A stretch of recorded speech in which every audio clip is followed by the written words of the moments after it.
it's just really to get the cart towards this part, the inside, right?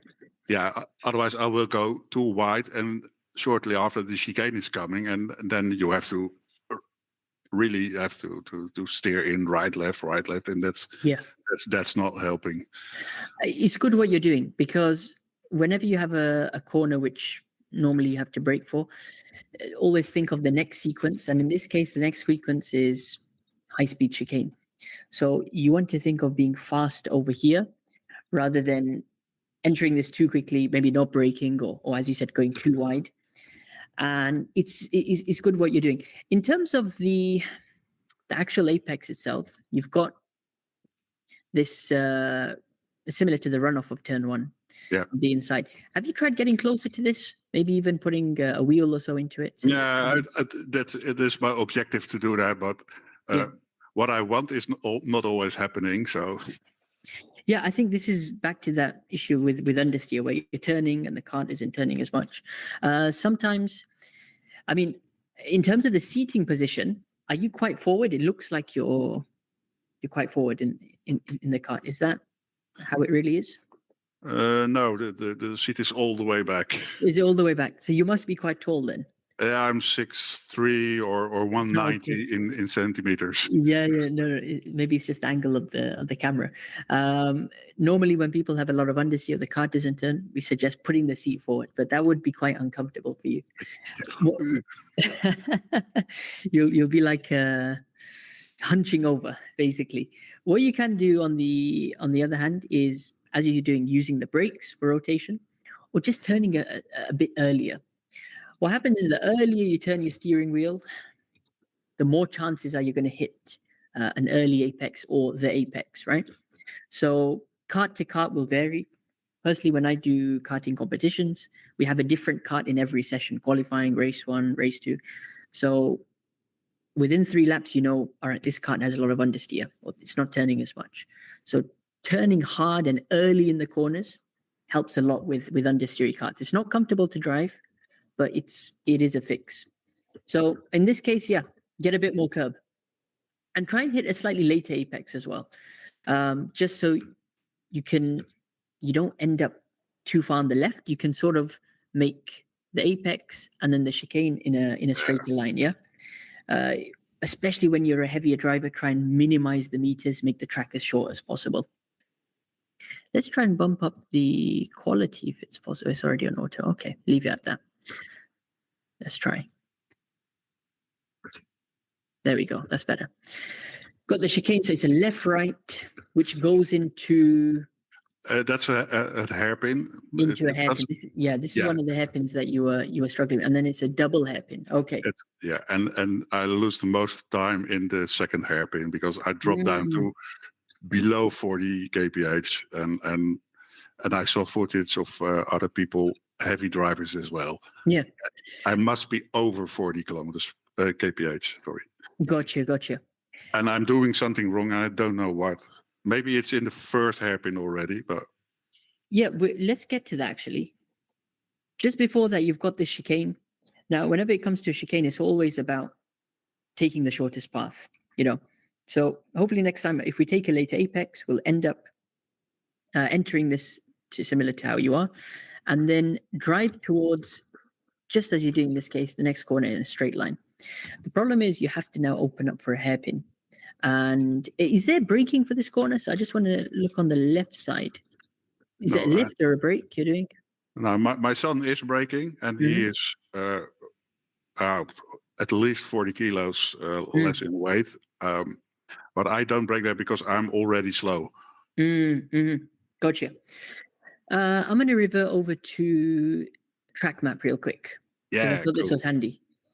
And when we look at a typical double hairpin sequence like this, your objective is, I would say, right, to get braking done at the first part so you can take the second part flat out. In any double hairpin, the reason you can take this part, the second part, flat is because you've reduced speed over here by braking or lifting, let's say. And then when you have to build up the revs, so let's put this in 2 different colors. So pink is my brake. And then I'm back on the gas, building up speed. And you've got this short straight over here. Yeah, this is not much time to build up speed. By the time you get here, you're in a position to take it flat out. Always prepare a double hairpin corner from the first hairpin. So what we advise is wide entry, late apex. So you can see we skip the pink part. So we don't want anything to do with the pink part. Focus on hitting your apex at the yellow, so you can stay on the right-hand side. The idea of doing a later apex where my yellow is, so you can end up on the right-hand side of the track in preparation for the second hairpin. And the reason you want to be on the right-hand side is so it's the wider line. Let's go back to your footage, because I want to compare how it looks. Not what you did draw just now. Yeah. I'm always going wide and early apex in this one. So yeah, and honestly, I do think it could be because you're trying to carry too much speed, right? Sometimes when you miss the apex, like in this case, we're a bit far from it. It can just be because of speed. Also rotation. How aggressive are you going to be with your steering wheels? If you watch your steering over here, putting sort of 2 hands on the right hand side, but you're being fairly smooth. Couple of things you can try is it's an aggressive, almost a yank on the steering wheel. You're pulling it to the right to force the kart to rotate and open up the entry. So watch the drivers in front, right? You got the red guy, you got the guy in the black. They're nice and wide on entry. I would recommend start with braking, eventually get to lifting over here, something you can experiment, and then target the late apex. So you skip the early part over here and sort of where these barriers are. So are these always there on your track, the red and white? Most of the time, yes. I did some hit some barriers and they don't put them back. So yes. This is sort of your reference for a late apex. That's where your front right tire needs to be. Yeah, we need to be almost even on the curb there as well, or if not up to the white line. Okay. So what happens is you'll be slightly to the right hand side, and then your entry now for the second hairpin will be much better. So you're carrying speed out the corner. You be either lifted or brake for that corner, carrying the speed out here, building it up. In order to take this corner flat out, by the looks of it, it's very tight, right? This looks a lot tighter than the previous corner. It is. You have to take a wide entry. So widen up the entry as much as possible. Almost go until these black and white, not black and white, the rumble strip or the stones on the right side. Maximizing the entry of the corner. The wider you can take it, the more chances are you're able to carry more speed through this corner. And again, try to be closer to the apex. Now it's interesting in this corner, it's a double apex, right? So yeah, it's a little bit straight in between it. A bit of a straight, exactly. What I would do, I wouldn't go too early. I'd go maybe just towards the end of the first one. So you take a late apex for the first one, and then maybe hold it there in the middle for the second part, and then come off track. So the idea is, if you're doing this corner well, how close am I to the inside edge, right? This was a good effort. You're going in early, but then we're getting thrown out wide, right? Yeah. Try and hold it there, Now I do it on purpose because the next corner I need to be wide already. So my thinking was I straighten up my steering so I get more speed, and I'm on the right side already. So that Absolutely. was my.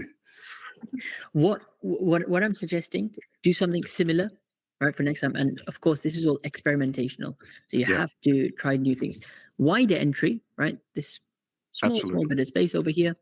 Slightly later turn in, which will cause you to take a slightly later apex, and then you're minimizing the meters to the exit of the corner. Then you can just go out wide. So what you'll notice is where this driver is at the moment, he's on a similar line to you now.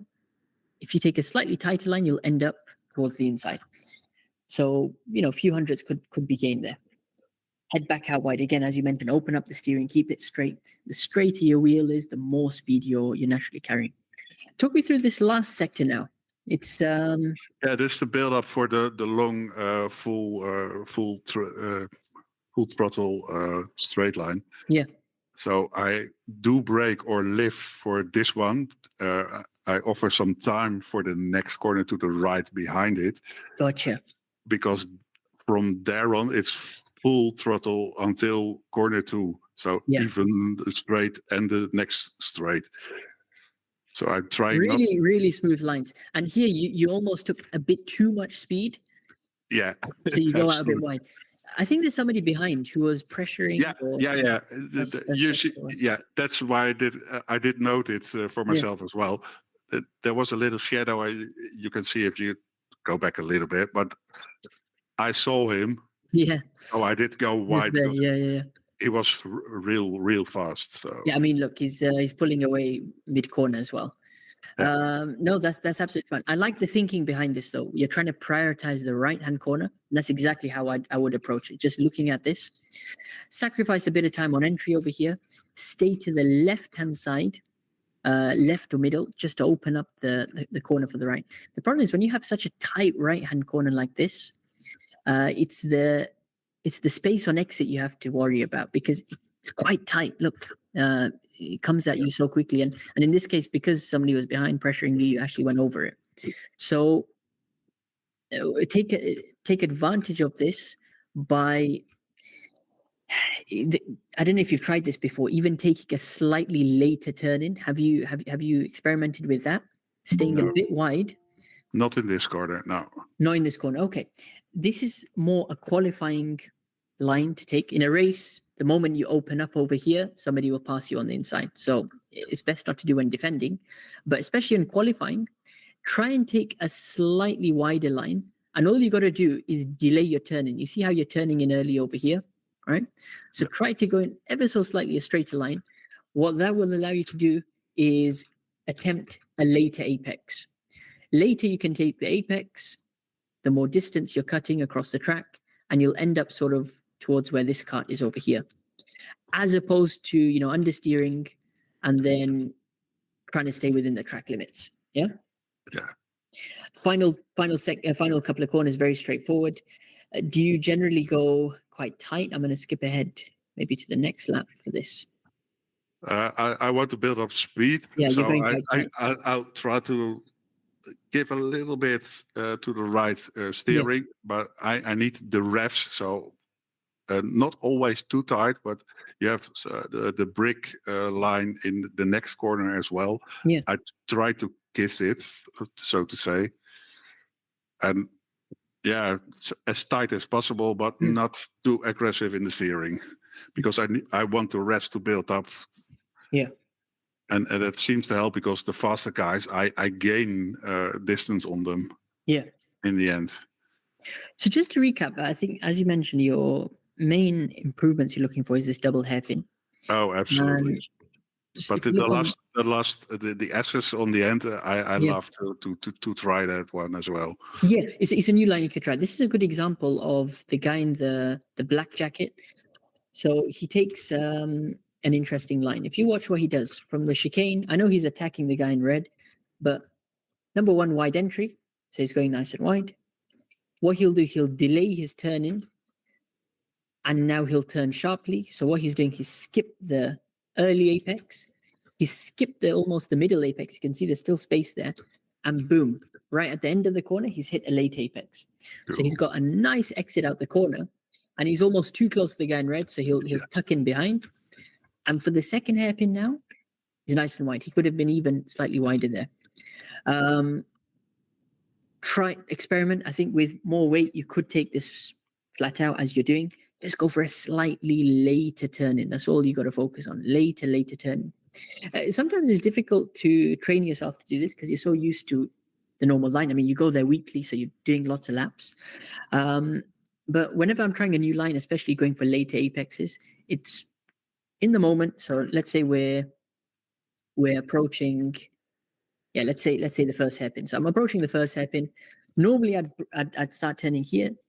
Think in your mind, no, delay it by half a second. and it's only that half-second period where you can make the progress and attempt that later line. Same thing for the second hairpin.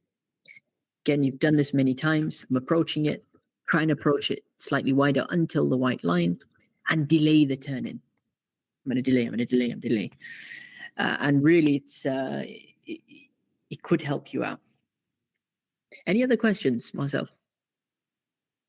No, you got it right.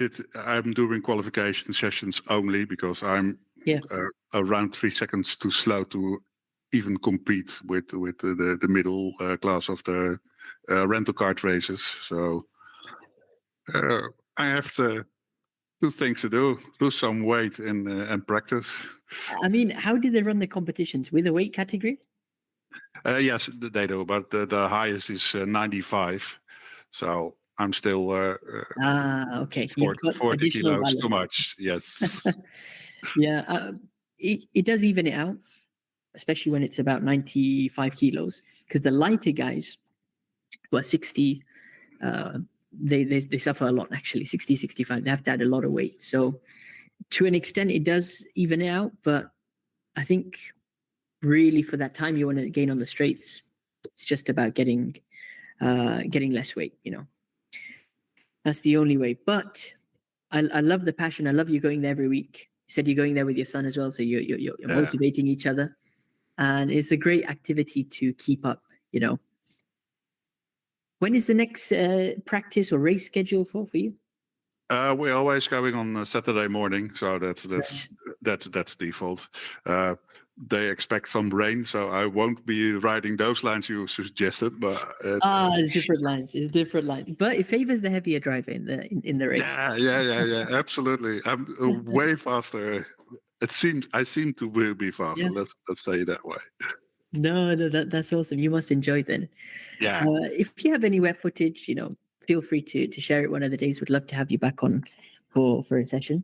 Oh, absolutely. I have wet footage. We film since November every session. So yeah, super. Thanks a lot for sharing your footage. And I'm just Thank you, especially. It's my pleasure. We're going to go on to the next driver. Mr. Piers, do you have any footage that you submitted? No, sir. I'm just here to learn. Okay, excellent. No, you're welcome. You're welcome. Find out what the score is. I don't intend to race. I'm just enjoying myself. No, that's excellent. I mean, it's Sunday night, so this is a good place to hang out. Thank you. We have got Ivan. Ivan, are you there? We're going to do Ivan, then Tariq, then we'll go for Jacob. Yeah, I'm here.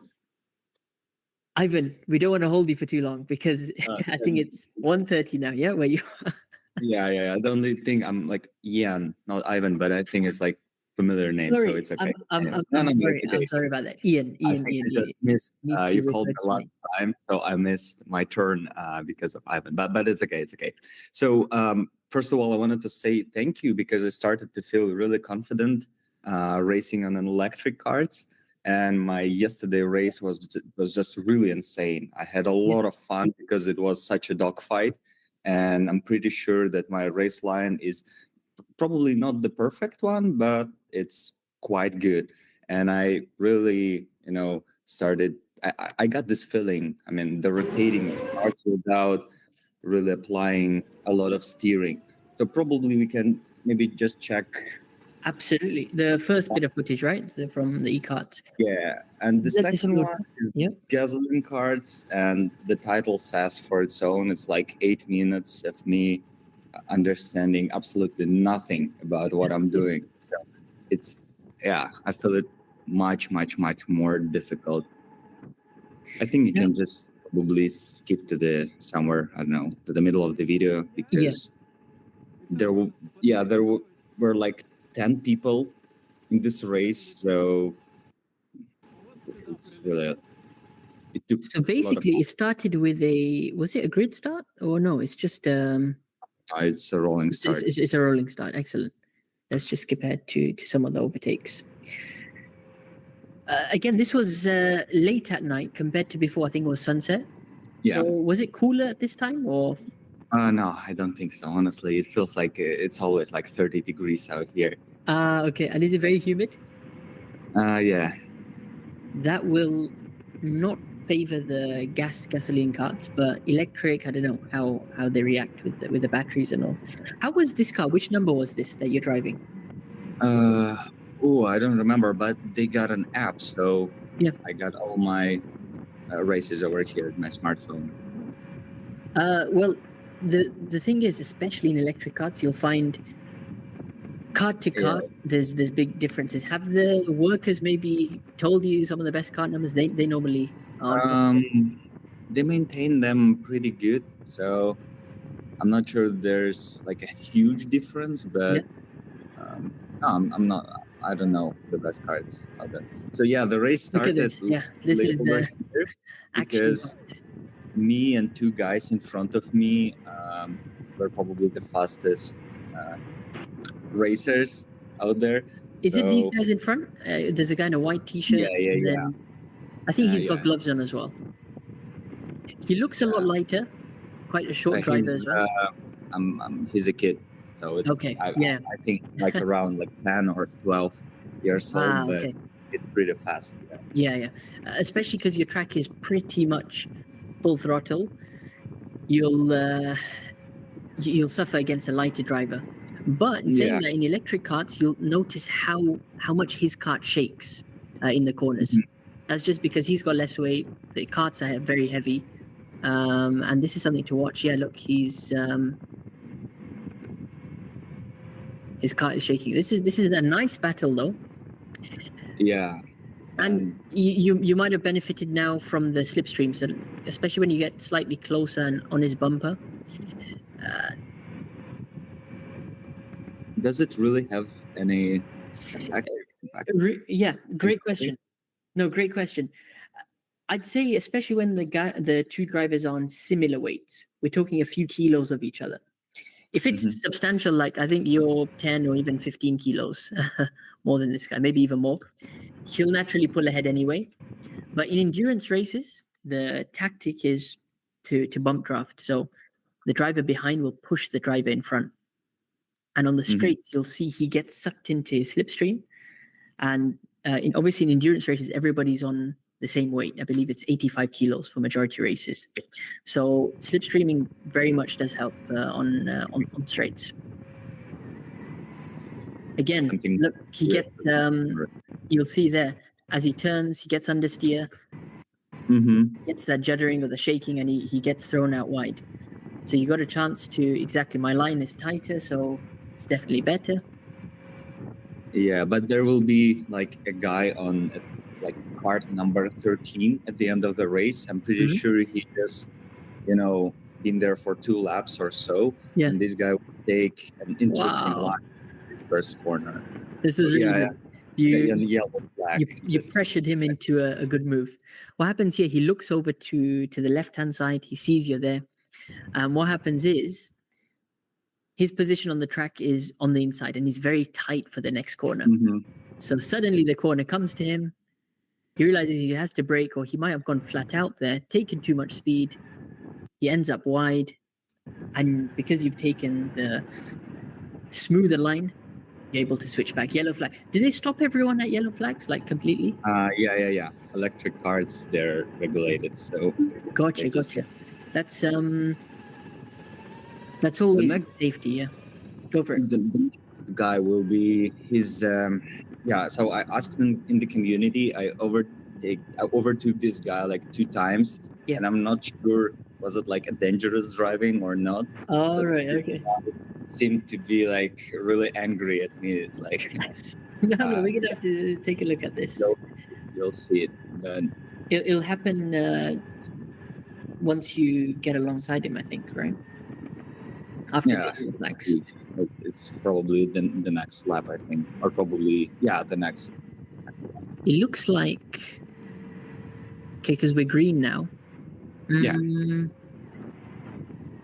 could have a slightly quicker car. Bit of lap traffic.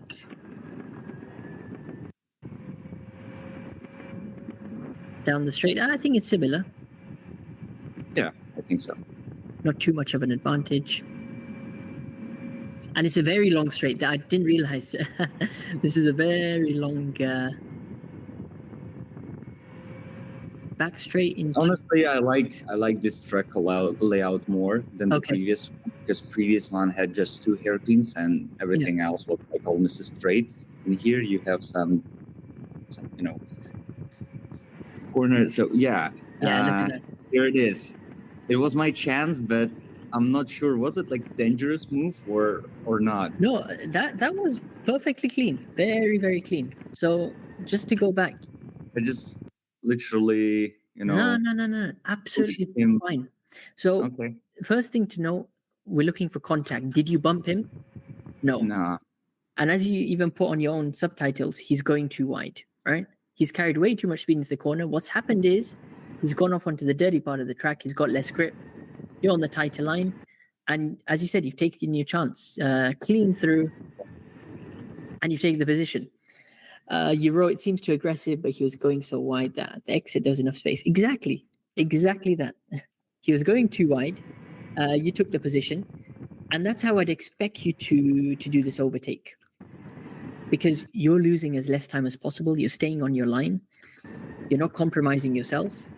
And you've almost pressured him to come off. Excellent move. Very, very clean. But here's the revenge. A bit more lap traffic. So he was raging? Yeah, I think so. You'll see it right now. Yeah, this lap car is whoa, okay. Military grade ballistic missile. Yeah, I was like, yeah, okay. What's happened is he feels he's been boxed in. A good thing you actually release your foot off the. Yeah, because there was like, Because what happens is 3 will never go into 1. This is a tight curb, and despite him going for a big dive bomb, I mean, he's just taken this guy out. See, that's not particularly clean. I mean, it's a 50-50, but what's happened is there's not much space there. He's had to go onto the curb, and he's sort of, bumped the other guy there. That's marginal. But yeah, it was like an intense fight, and I like it. But that's not the end of this fight. And here it is, by the way, number 13 over here. It was there we go. Weird. Like I was shocked because out of nowhere. Him on a track, and I'm pretty sure he just look started. at his lines. Wow, he's really fast. Yeah. Look at the lines. So typical move. Watch this. How 13 sets up this move. All the way from the outside, he cuts in to the inside. Beautiful switchback, and actually you follow him almost because again, which number was he? 11 was it? Something. He's basically done the same thing. Deja vu from the same lap. That's quick. Sorry, that's clean and that's also quick. Yeah. So those are the 2 moves on that guy. I tried to copy him, and I think he has a pretty good line over here. So wow, look at that. He's a little wider over here, but he accelerate on a straight over here. Yeah. So my tighter line is probably not the best here. Yeah. His line is much better. A couple of things to observe straight away from this guy is, I believe he's got a slightly quicker car, right? Also, fresh. Look how much of the track he's using. So you'll see all the way from the outside. It's actually, so this is a fast right, I'd say. So he sacrificed a bit of time on entry. Look how he goes all the way to the left. So he'll go all the way to the left. And then he'll flick the kart to the right now. So he flicks it. He misses the early apex. He misses the middle apex. He hits a very late apex. Flicks it to the right.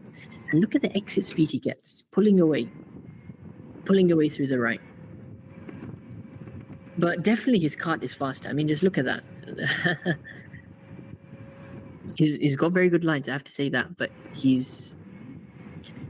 has got a slightly quicker kart. You're doing a good job trying to keep up. Different line he takes there. This is very interesting. For this fast left, he actually hugs the entire curb. And he stays there. He goes out a tiny bit. And then he comes back. Yeah?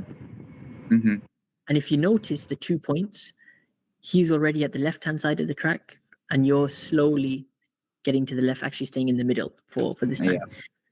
That's something you could try, using all of the track next time. Yeah, that's what I discourage that in very slow karts because it's just wasting meters, going all the way out and then coming all the way in. But if it's a fast kart similar to what he has, there you go, kart 13, right? You can request that next time. I don't know how it works at your track. Are you allowed to ask for the kart? I think probably that they have an automated system because this card, they're just stacked.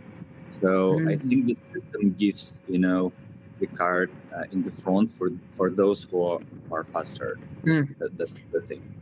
This is really good. You got some action again with lap cars. It's always good to have a battle with lap cars. Yeah, it really felt like a race because previously I've been it was like time trials, not really races. Amazing. And was this pretty much? I think this was the end of the session. Now, right? That's it. Yeah, that's it. So a couple of things to note: your 2 overtakes were fine. That was not an issue, and especially when you're trying to follow a faster guy, try and follow him on track. But after, have a chat with him. Did you speak to him after the race? Maybe number 30. No, because I think I had like a race on gasoline carts straight after that. We'll check that out, hopefully. Whenever you come across a faster driver, go up to them, good race, and then just try and chat. They normally give you some tips and some advice on their driving, how they achieve that time. What was the difference in lap time between you and him? I think around 1 second, something like this. Or probably less, I don't know, like 800 milliseconds or 1 second, something like this. What's the lap time there? 47? 48? No, I got 43.2. 43.2. So he's doing 42.2 or 40.5. I think like this, yeah. Yeah. If 43.2 was that, your definite target is 42.9 next time, somewhere in 42s. 210s is not that hard to find, especially if you have a better kart and you try a different line. I'd definitely try 13 if you're going in electric next. And that brings me on to the gasoline karts. So we got... Yeah, but it's... Okay. The title of the video, I don't understand what I'm doing for 8 minutes. So I'm literally a little... gasoline before? I'm a little bit scared of them, honestly, because they're really fast. They told me that these cars can go like around 100 kilometers per hour. I'm just trying to... Okay, there we go. It's calibrated now. So let me lower the volume. Yeah, the first turn. Don't worry, that always happens. Let the guys race because they're much faster than me. Yeah. Previous races. Right at the back, you got some of the most powerful Sodi karts or gasoline karts, 4-stroke gasoline. These, I mean, if you have a long straight, it might go up to 90 kilometers an hour. I believe this is Sodi RT8s. And the biggest difference you'll feel is acceleration. Because electric karts, it's instant. Gasoline karts, it's progressive, right? What did you feel were the biggest differences? Because you did back-to-back sessions. I think it's just faster. So I'm trying. I mean, I think I just used to be pretty aggressive after electric cars, but the same amount of aggression on a gasoline car, Well, yeah. So, and I don't understand these hairpins. I don't know how to rotate the card because it's a totally different feeling. Yeah, 100%. No, I get you. What this is a different layout, right? Altogether. Yeah. It's a bigger layout for gasoline cars, so it has the same part. That was almost a triple hairpin corner that you got. Yeah. So, a few things to note, especially in gasoline karts, you got to use your body weight, right? So you'll probably feel there's a lot more speed, and especially when you're cornering, the force is pushing you away from the corners, right? This is the first thing to know. So don't fight that. Don't go against it. You know. Did we discuss leaning last time? You came on the meet. Yeah, we discussed. I'm leaning out. You're leaning out. Excellent. Continue doing that. That's the main thing you got to do. And also think about exit speed, right? So in gas karts, the moment you enter the corner too quickly, it can kill your momentum, especially because you got such fast karts. Kill your revs, and building it up is a lot harder than in electric karts, right? In electric karts, you can get away with a poor exit or even a bit of a slide because that instant acceleration makes up for it. Here, it punishes you. So almost think of driving the track slightly slower to then get a faster exit out the corner. Smooth driving. You're rewarded a lot for just being smooth with your driving. Which part of the lap is this? These hairpins, beginning, middle, end?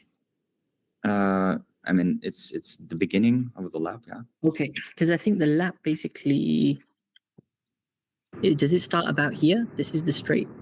No, I think it starts near the boxes. Near the line. Further back. Yeah, it's like 10 seconds back.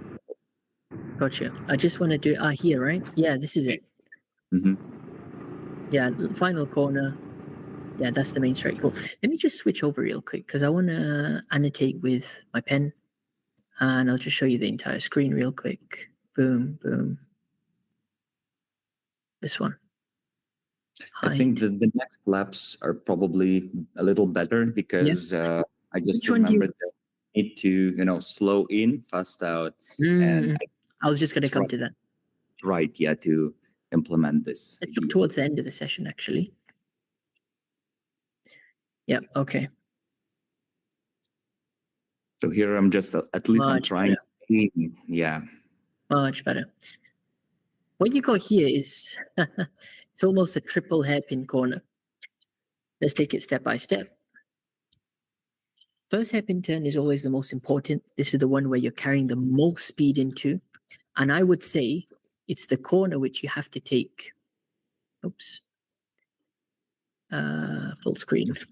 It's the corner which you have to take the widest. So you have to enter it as wide as possible. So you see here, we're in the middle of the track, right? We need to be where my yellow line is, almost where the red and white curve is. So wider the entry is, the deeper you can brake into the corner. So you can still gain time under braking, but also it makes turning and apexing at this corner a lot easier. You did a good effort over here, but if you want to carry more speed next time, slightly wider line, you're hitting the brakes nice and early. This is good. It's about this point you've hit the brakes, which is 3 or 4 meters from the apex. I would do similar, if not a bit later, even if you had a wide entry, and then a late sharp turn in. So again, skip the middle apex, skip the early apex, skip the middle apex. See here, you've hit the corner in the middle. We want to try and go for a later apex on the right over here. So this is the part of the curve that you want to be hitting. And the reason you take a later apex is so you're set up to be on the right-hand side for the next corner.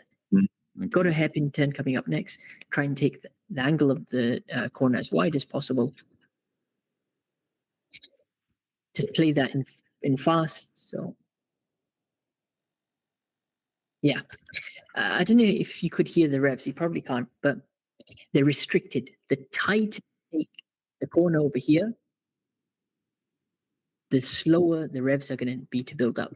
So the idea is taking a later apex can help you take a wider entry for the second hairpin, and this way you can carry more speed and take this with higher revs, right?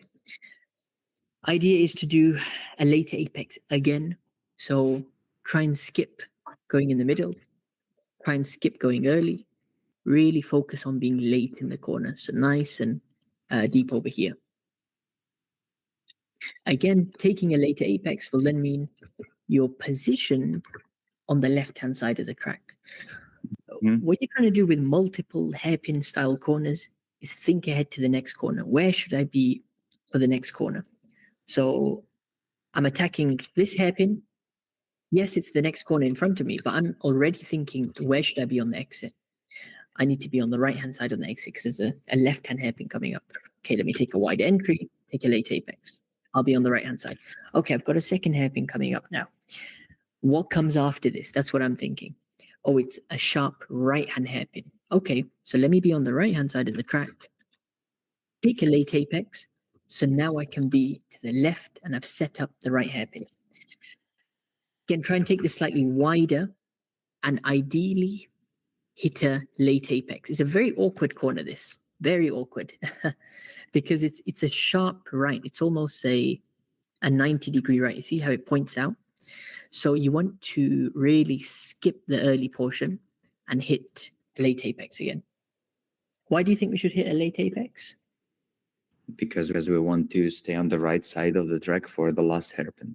Exactly that, exactly. So you've understood the concept of that, and you tried to do it. Good effort over here. What I want you to focus on though is keeping the revs high. So if this is a hold on, give me 1 sec. Put this in full screen. If this is a graph of your revs, what we don't do is be very high and then suddenly dip and then slowly regain. It should be high, you've sustained it, dip down slightly for braking, kept it back up, dip down slightly for braking for the next hairpin, kept it back up, and it's quite constant, right? We don't want these. Yeah.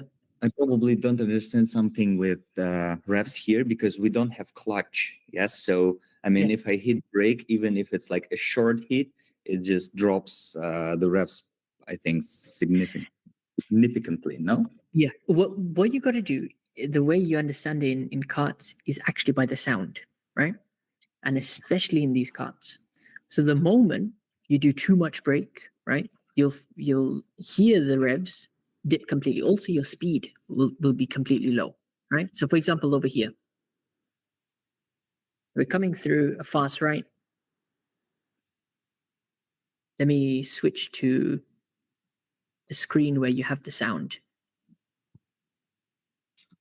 Window, share. I just want you to listen to these revs. Just let me know if you can hear. Amazing. Just listen out, listen out.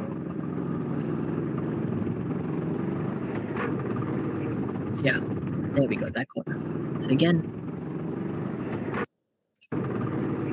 one more time, just at full volume.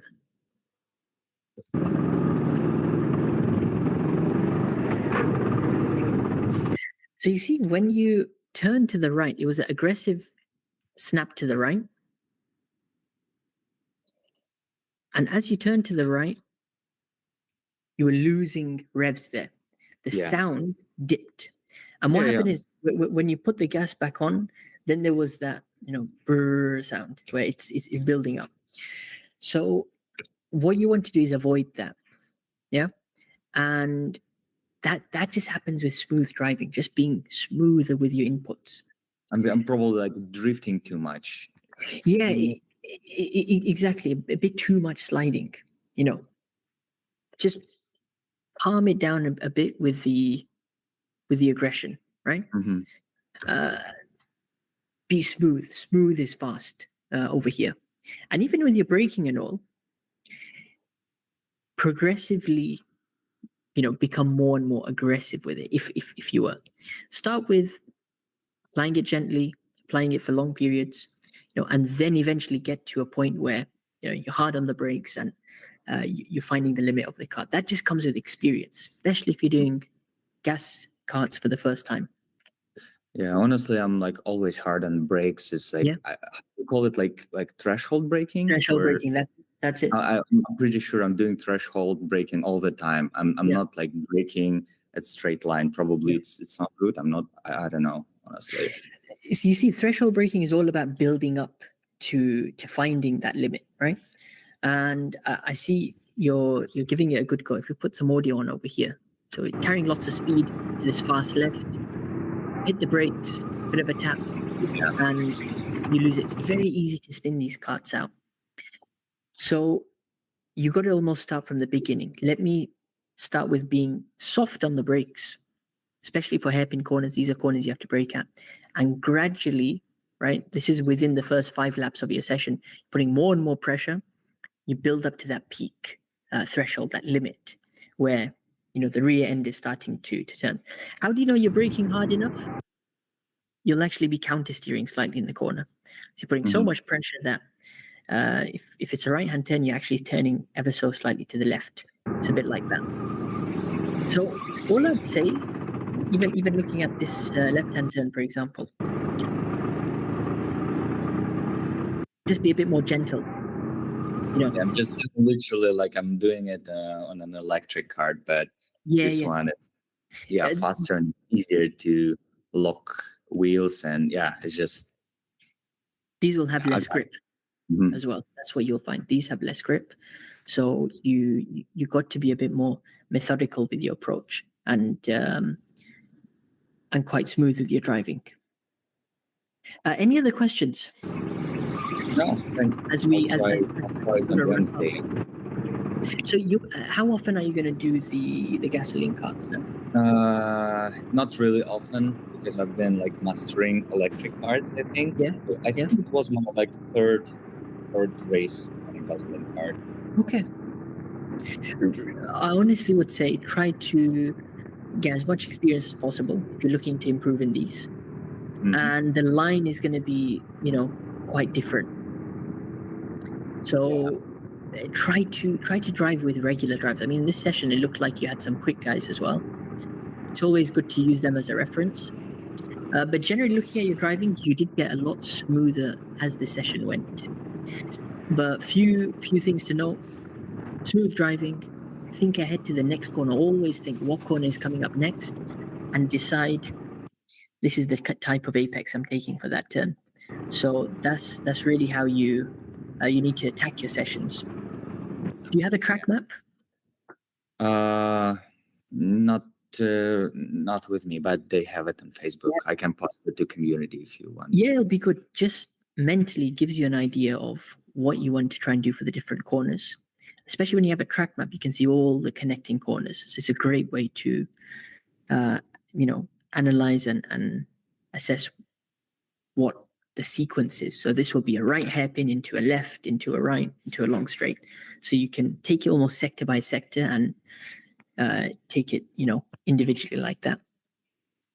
Yeah, got it. Thank you very much. It's been a pleasure, Ian. Let's catch up in the next session, hopefully. Thank you for sharing your footage. Thank you. All right, we got Tariq. What's up, Tariq?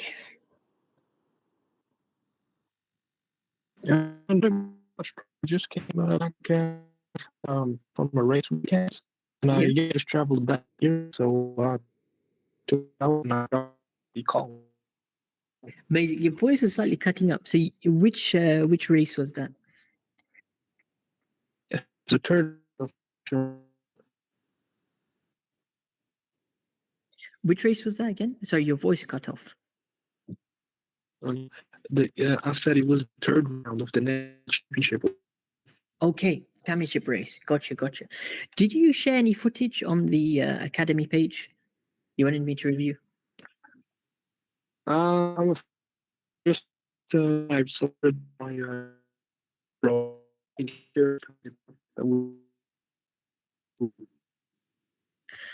Sorry, I'm just having a hard time hearing you. It's just cutting out your voice. Could you repeat that again?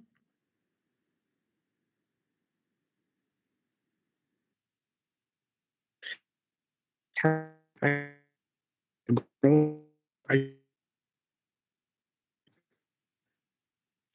anyone else hear Tariq, or is it just me? No, same thing as you. Same thing. All right, just put it in the chat. What about now? Oh, okay, yeah, bit better. All right.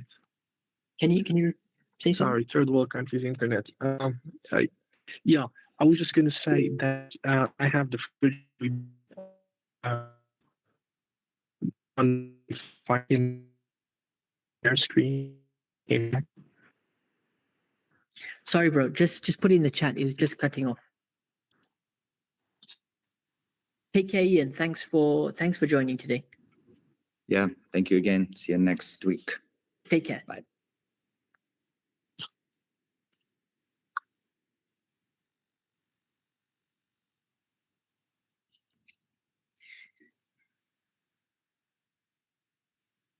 All right, excellent. Go for it, Tariq. Go for it. Okay.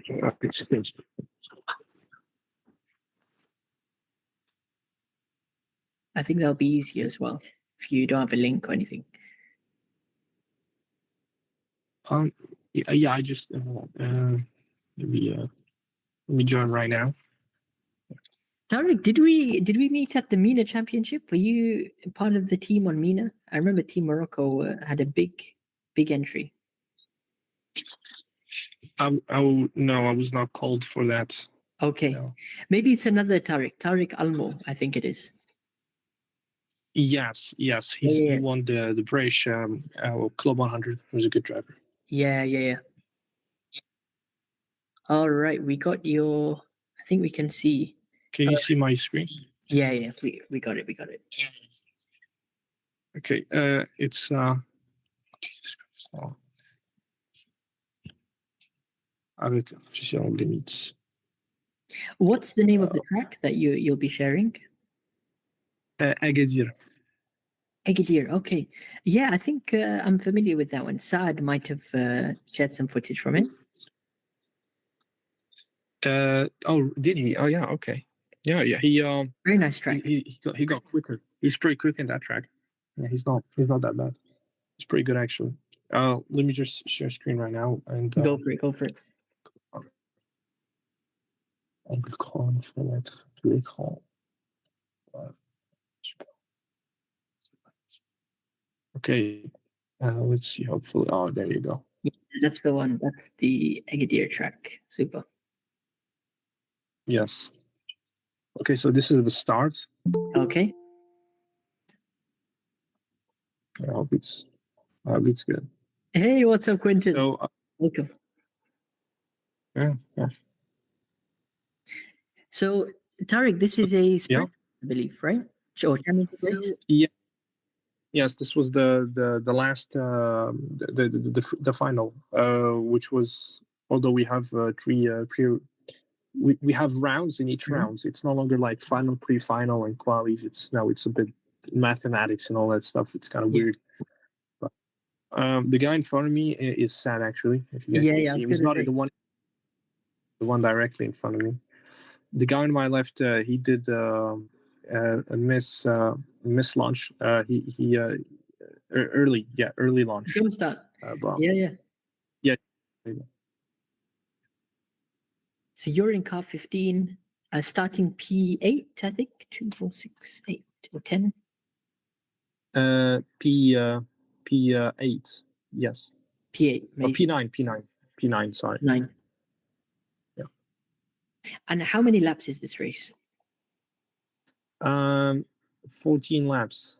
14 laps. Wow, that's going to be chaotic. All right, through the first corner.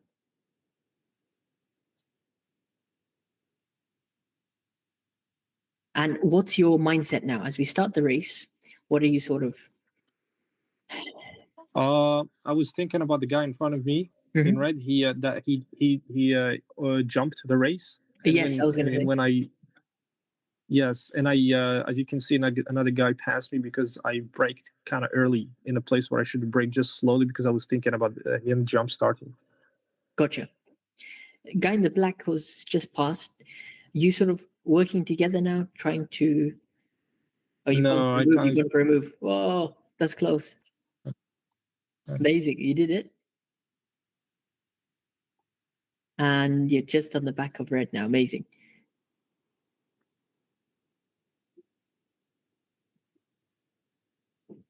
Is there a minimum weight for this race?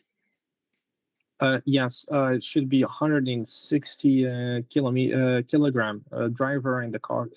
And the cart, okay. So driver would be how much, you'd say, as you make a move there? Nice move.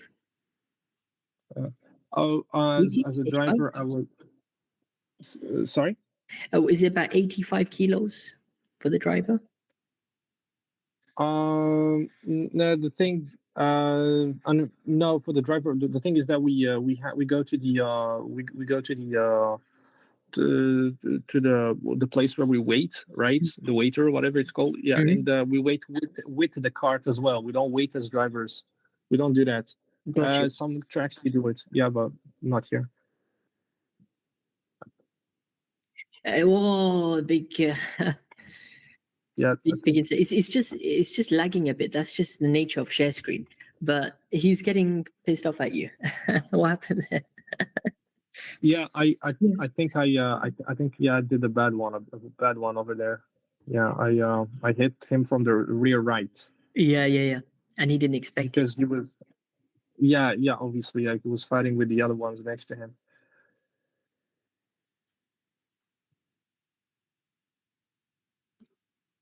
Just gonna remove this one. So now you've basically got to get back into position. Another guy just comes through on the inside. So Yes, currently yeah. P10, you'd say, or 11 maybe. I think that would be correct. Yeah, P10 at worst. Yeah, P10 P10. at this time. It's been about, I'd say, coming up to a quarter of the race. So what are you sort of thinking now? You on the attack. It's not gone to plan.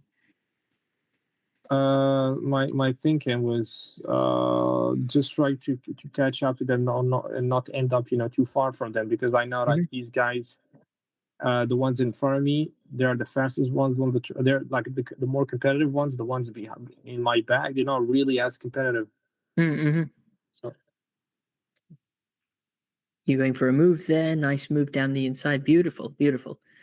Yeah, so that's what you get caught up in, because you feel you're slightly faster than these guys. So you just want to get ahead of them, right?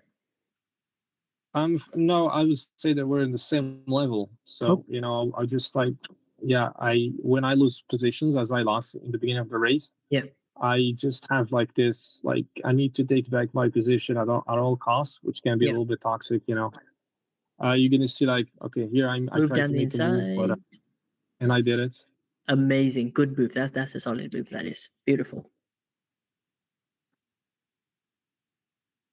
I think if you pay attention, afterwards the guy in front of me, I will actually we're gonna go try to go on this, but in the next lap, not this one. We're gonna try to. I'm fighting for the position here, obviously. P8, But I think. yeah, for P8. Yeah, exactly. Good recovery. Thank you. Getting close. Yeah, it's this guy again. I pumped him because there's some guy behind me hit me. The ones behind me, so Yeah, they're close behind, right? Yeah. No, this is the bad part, I think. With three of us gonna try to go wide. I'll try and go for the same one, and I'm gonna spun him out. That's unlucky. He did a DNF because of that. The guy on my left. Yeah. Well, that's what happens when you're all going for the same piece of track. Somebody's gonna have to come out worse. Yeah, I think I might have gone a little bit too aggressive there, because they were. I think I should have like let the throttle so they can go, but I was too competitive for that. I didn't want to lose. I think you were sandwiched as well there. Like you didn't really have anywhere to go. You were on your line and you're fighting. So I was. Yeah. So this guy in red now has taken the position, and he's causing the problems. He jump started. He took the other guy out the race. He's not having a good race, is he? I'm actually the one who took the other guy out. He didn't touch him. I was the one who hit his because he tried to turn. Well, I guess but he was on the inside. He did squeeze. Yeah. Yeah, he did squeeze. Yeah. But good move there. Very good move down the inside. Yeah. Now you're signaling. Let's go forward. You're pointing. Yeah. Let's go forward. Yeah. Because the thing is that before the race, we agreed that we're gonna work together and all that. That's classic. Don't worry, even I've had that. We have a nice plan He did before, help and me. then Yeah. is he he was. pushing you? Is he staying on your bumper and he's going to be pushing you down? He does push me. He's actually very close to me. He stayed like that for a while. That's good, because it's always better to focus on the carts in front. Whoa, that was a close one there. You nearly went in the barrier. Is he pushing you? That's why you. No, he didn't push me. I just went Okay. a You little just bit went too a bit wide wide, there. yeah. That corner is always quite sketchy. But it's. I think you found your pace. Now we're about lap 8, you'd say. Just over halfway. Lap. I would say. Let me see. Yes. I'm actually very close to the end. Lap 8, something like that. Yeah, just over halfway then. And was it possible now to catch the P7? I think is right. Was it possible? Do you think it's quite far up ahead? No, they're quite far ahead. They're pretty good drivers because the P7 is actually sad, right? And another guy, a guy who's is also pretty fast. The other are pretty good. So the thing is that one of the guys we were able to actually catch them earlier, but I kind of hit the guy from the rear. The first corner, as I told you, and we kind of had our own fight between us for P8, and we left the guys in front, which was kind of bit of a problem. 100%. It's always towards the end of these battles you realize how much you lose to the guys in front. Because exactly. in the moment everyone wants to get that position, but then overall you lose a lot of time to the leaders. Yeah, it's a bit of a shame. Lap time wise, now you're obviously getting a chance to do good laps. But what was in the end the difference between you and the top guys? Between me and the guys in front of me, it was just I would say between me and the first guy, I think 0.7 the best laps. Best lap 0.7. But the guys in front of me, 0.1, 0.2, the 0.3 difference. Obviously, then being faster. Yeah, not bad. And I also think if you were with them, you naturally follow their lines and their pace as well.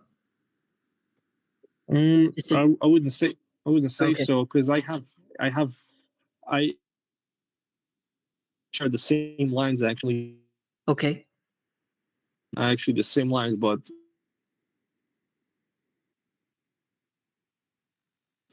sorry, you're just cutting out there. You're following the same lines. Yes, same lines. Yeah. Gotcha.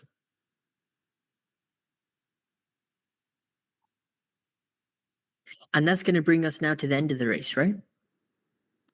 Yes, I think that's the last lap, or there's 2 laps left, I think. Excellent. So overall, how would you assess yourself in this race? What do you think you did well? What could you maybe have improved on? I think I was pretty bad with the aggressiveness, because I've done some stuff that either being inexperienced or just not just things that I'm not proud of, and that's the problem with my driving. I think I'm quite expensive. I dive bomb sometimes, or either misjudging, or just not wanting to go like that time, like that one when I got sandwiched. I could have just let the throttle out. Yeah. But there you go. I think that was the last one. I think this is one of those typical races where you're in the midfield, you're all looking to break into top 5, and it's just at the race start where the 2 packs separate. So the top guys go, and then the P8 it was, I think you guys were to whatever P12 maybe, get separated, and it becomes 2 separate battles.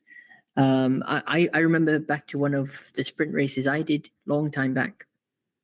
We were actually fighting, P7 and P6. And then we signaled each other, no, let's go forward. It's by the last lap we caught the leaders, actually, believe it or not, from P7 and 6. So yeah, I think it's about knowing each other and then trying your best to just say, guys, whoever has the faster kart, maybe bump draft or push me along, or just stay on the line.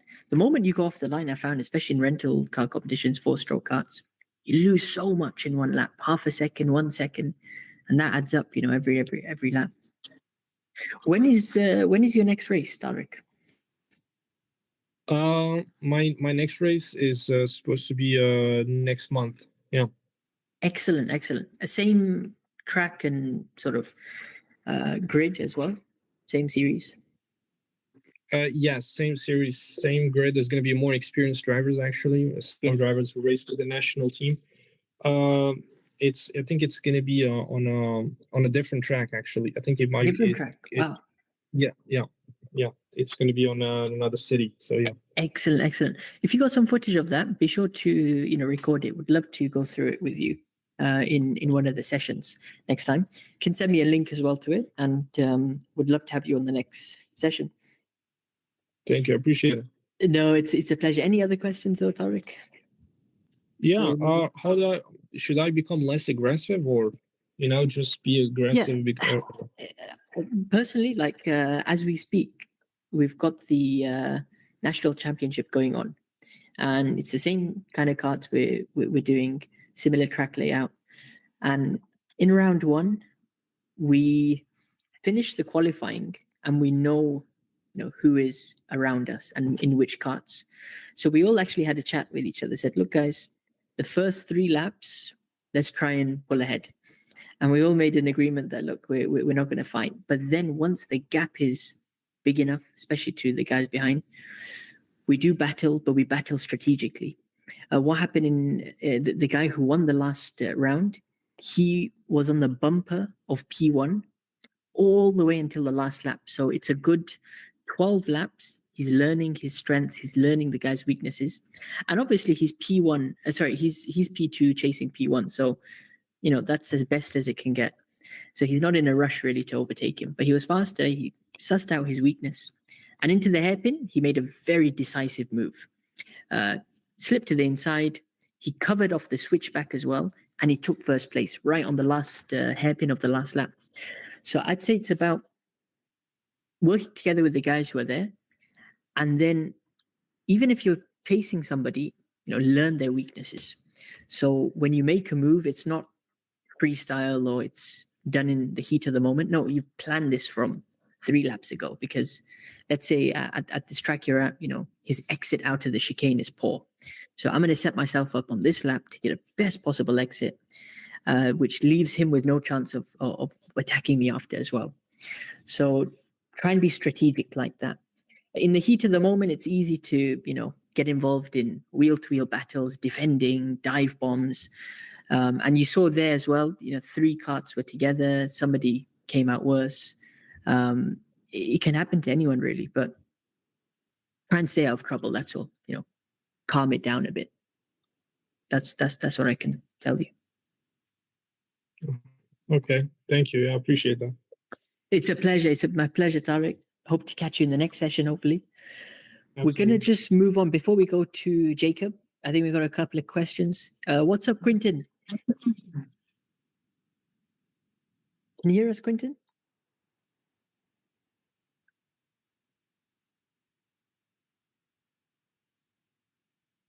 All right, Quintin. Okay, I think you're going to unmute your mic. No worries.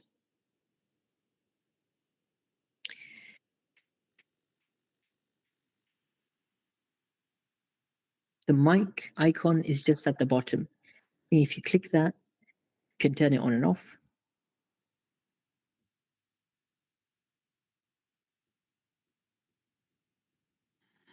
So my question is just really simple. Hello? What's up, Quintin? Right. We're going to go to Quintin and then to Adham. Can you hear us, Hello? Quintin? Yo, what's up? Long time no see, brother. Welcome. Quintin, we met in the 24-hour race in the Kortrijk, actually. And how has your racing been since then? I heard you did some more championships. Yeah, it's been going pretty good actually. Yeah, yeah. Like we are fighting for podium at the moment, you know. But Amazing, yeah. the competition in Belgium is pretty strong. You know it as well. Probably Wow. one of the best competitions in the world. Probably, I think you can say it as well.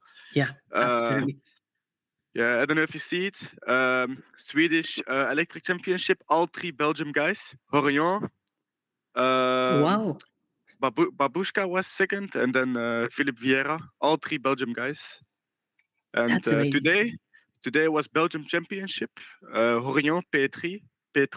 You know Horion, your Yeah, teammate. yeah. Yeah. It was P3 this today. Ruben Bartes first, and Vika Schultz second.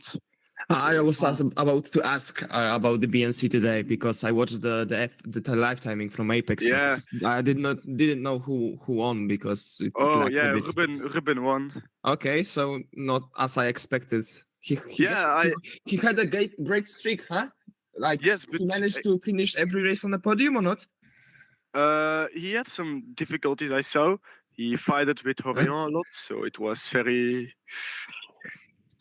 a strong fight, I think. Just like 24 Hours of Kortrijk was also fighting with everyone. Yeah.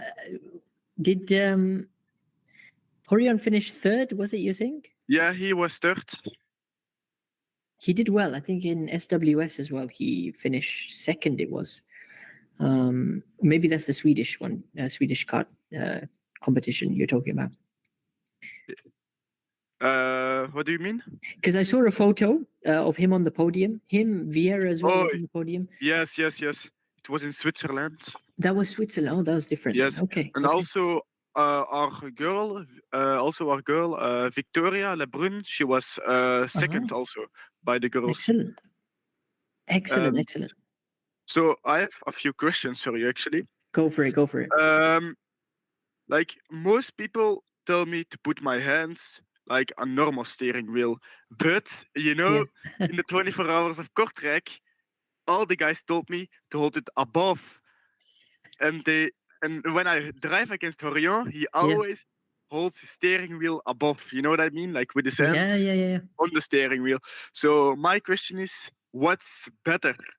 Because I see all the good guys, I see all the world champions, and everyone that I drive against drives like that.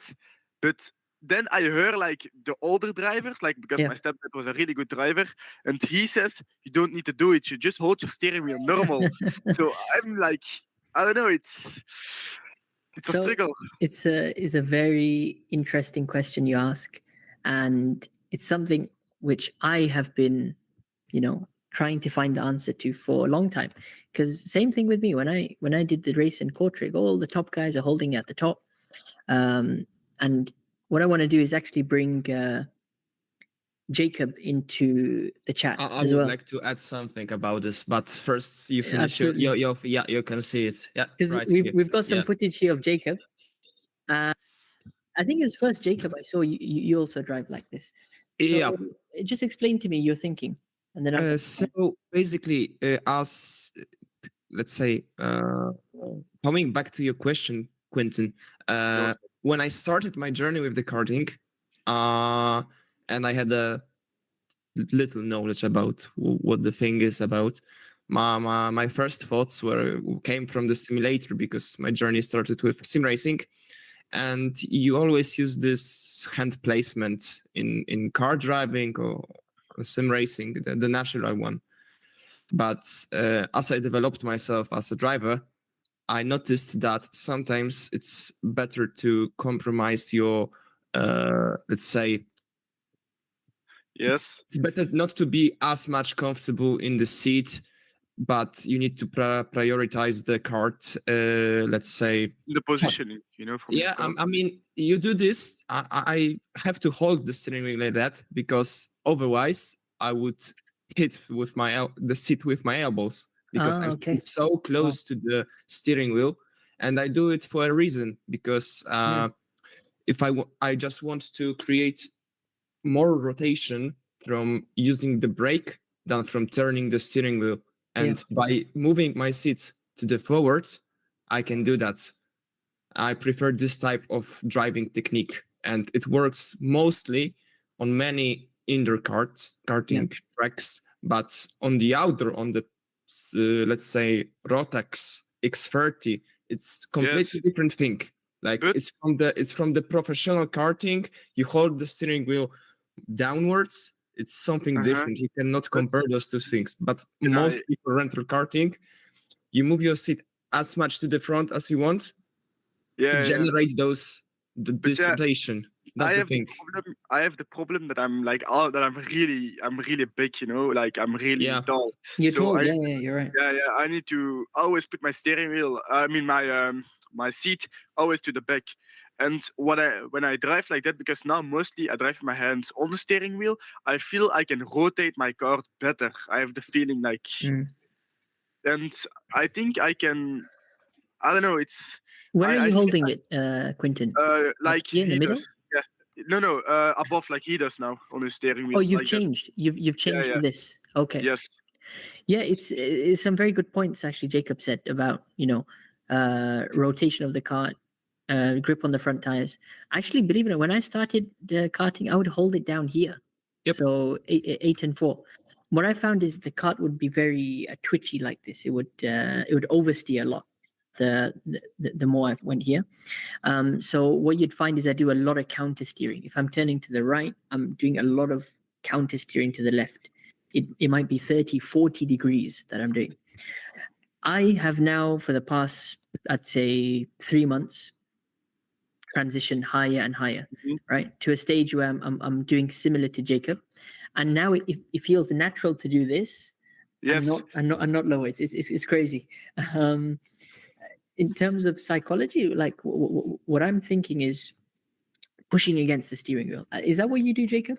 Pushing against the one hand is pulling, the other one is pushing. Also, working with the body, like in the corner, trying to lift the tire, the tire that has the least. Let's say that inside rear tire to drive on 3 tires in the corner. Because the carts do not have the differential. So that's the main we got thing. like a typical hairpin, I think this is, right? Or left hand. Yeah, I was talking about it because I have completely different that I want to ask you about something completely different today, because I do not need help. I need help with analyzing the driving lines of the driver in front of me, because yesterday I did an individual training for him, and I've recorded myself. Yes. Later, you will have my fastest lap on the track. It's my local track. I will explain everything in a second. And if I could ask for your help, if you could help me analyze his driving style, because I'm gonna record a video for him. And explain everything, what I would change, what he's doing wrong, what he's doing good, and whole stuff. We've got 1 lap, 1 his lap, 1 my best lap, so we can compare it. Excellent. And I hope we'll find something out. What we're going to do then is just quickly, as I share the screen, we're going to watch your lap. Yeah, so it's from... Just give me one moment. Adham, I know you've had your hand up for a while. What's up, Adham? Let us know. Adham and Vortex. Come to you guys. So the question is, I only have the track map. I don't have the footage. Okay. So would that be okay? Yeah, don't worry. I've got some footage as well from Karting Town, so we can take a look at that. It's driver, so we're good. You mind standing by, Adam, just after we finish with Jacob? Oh yeah, after that I had some more questions actually, just like a few more, like 2 or what. Yeah, I mean, if Adam needs to do it now, if he really doesn't have time, I can wait. It's not a problem. No, I want to see your video. You can do first. Let me do that. I'm asking about Adam if he does have time. Sorry. Yeah, it's fine. If you want to go first, it's not a problem. No, it's I have fine. time. Okay, so we can move on. Vortex, very quickly. Just you had a question. You have your hand. Also, it's getting quite late here, and I was wondering if I could be somewhere. No problem. You can go now. It's not a problem. I can wait. Vortex, you shared your footage from, is it from Romania? The track in Romania, right? Yep, that's right. Okay. So what we'll do, let's do Vortex. Let's do Jacob or Adham after, and then we'll wrap up. All right? Yep. Is that fine? Vortex, just fill me in with the link where I can find your foot. Did you have All right. footage? No footage. Oh, you didn't have Just, footage. Okay, you had the track map. Did you send it in the chat? I'm Yep. just looking through. What's your first name, Vortex? Victor. Victor. Let me just search for Victor. Let me address you as Victor, not Vortex. All right. I'm Because sorry. Vortex This is is on the track. Google name. No, it's all good. Victor, gotcha, Victor. You've got a lot of experience, and you drive in these two tracks, VMAX. So which track do you want to go through, VMAX or AMC? The AMC one. AMC. Could you share a link to the map, track map? You can or do you easily use a find Google it one? on Google. Google one? Excellent. I got it over here. All right, let's share the screen very, very quickly. So let's go for entire screen. And this is it, AMC kart, right? Yep. Water track this is. How long have you been driving AMC kart for? At AMC, not that long. I think a year or two maximum. Okay. But like once a week or 2 times a week. Excellent. Not that much. Is it 4-stroke karts, rental karts, or race karts you're doing? I'm doing rental. Rental I was planning this summer to go on race karts. It looks like a race kart track, believe it or not. Do they do championships? Yep, they do a lot of championships. I mean, with the COVID, they stopped doing them. I really don't know why, but they did host quite many. What we'll do then, whilst we're at it, is try and look for some onboard videos. What's your best timing there? I think 1:14, if I remember correctly. 1:14, excellent. What we're going to do is just go for the latest that comes up, just so we have a visual reference, yeah? Because... No, sorry. 1:18. 1:18, amazing. So we've got a 1:16 lap over here. Maybe this is something you can review from ADB30. So ADB30 has put his lap up. Let's just quickly review this, make sure that the footage is in sync. Just wait for this to sync up.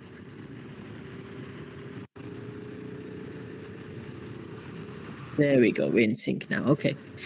So it's a very big track, number one. 1:16 is not not a small track. And let's go through first sector. Any particular corners you're struggling on? This one right here might be one. Turn 2. Yep.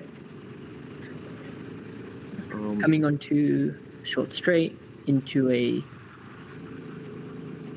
double right. You're confident with these turns? Yep.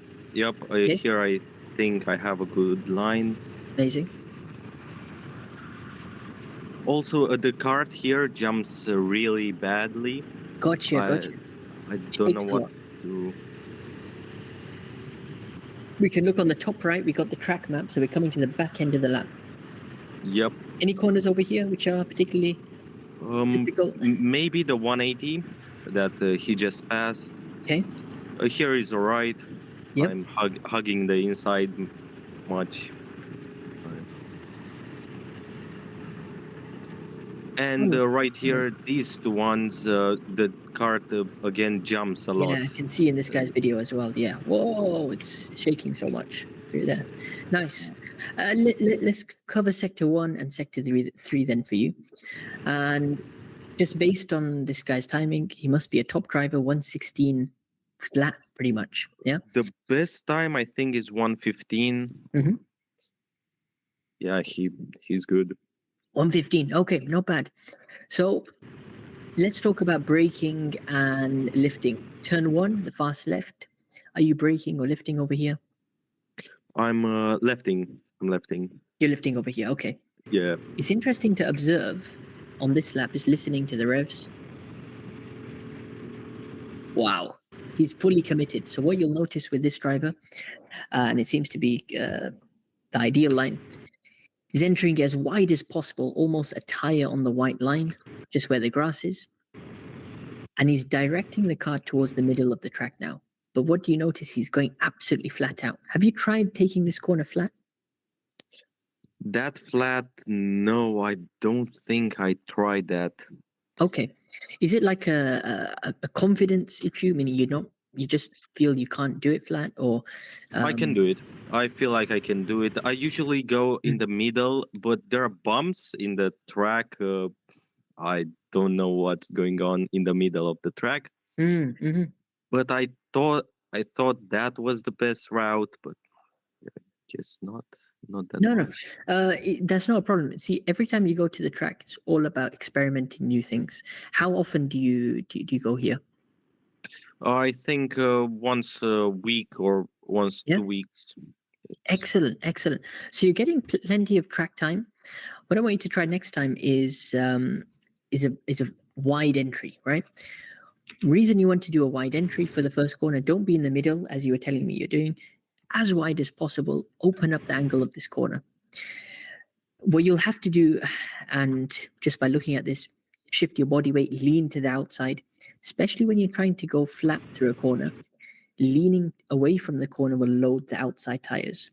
So your tires on the right-hand side, you want to load them with grip, and it'll help you with cornering, smooth cornering as well. Notice his steering wheel in this case, keeping it very neutral. There's not much, steering angle put in. Try to replicate that. All right. That leads into the first heavy braking point. So let's just watch what happens on this lap. It's almost a trail brake. If you listen to the revs now, let me just put the sound up. Just listen to the revs. Wait, one more time. Whoa. There, boom. And it's here where he's applying the throttle. So what this driver is doing, he's trail braking into the corner. How is your braking, number one, for this turn? Where are you braking? How do you judge it? I think around like 10 or 5 meters actually before the it's pretty vague. I don't really have a reference point. I was just going to say, it looks like you have to do that more on feeling. Just going to switch over so you can see my pen. If you look around over here, let's just get that. So just coming up to the corner. Again, on the left-hand side, there's only those blue tires, but normally you don't look at the left-hand side. You'd look towards the outside. There's this small thing that sticks up. Is that a pole or a bollard or something? It's a pole sometimes. Sometimes it's there, sometimes not. Yeah. I really don't know. So, there are some orange ones too. Yeah. But I feel like those are for race carts, not really rentals. Gotcha. What I recommend, especially whenever it comes to a hairpin like this, and if we look at our track map on the top right, we've got a long sweeping straight coming up after it. You want to prioritize the exit speed here. As we come to know, this is actually an orange cone. Cone isn't a consistent reference for braking because it can move, forward and back. The marshals can change it and things. Yep. Somebody can hit the cone.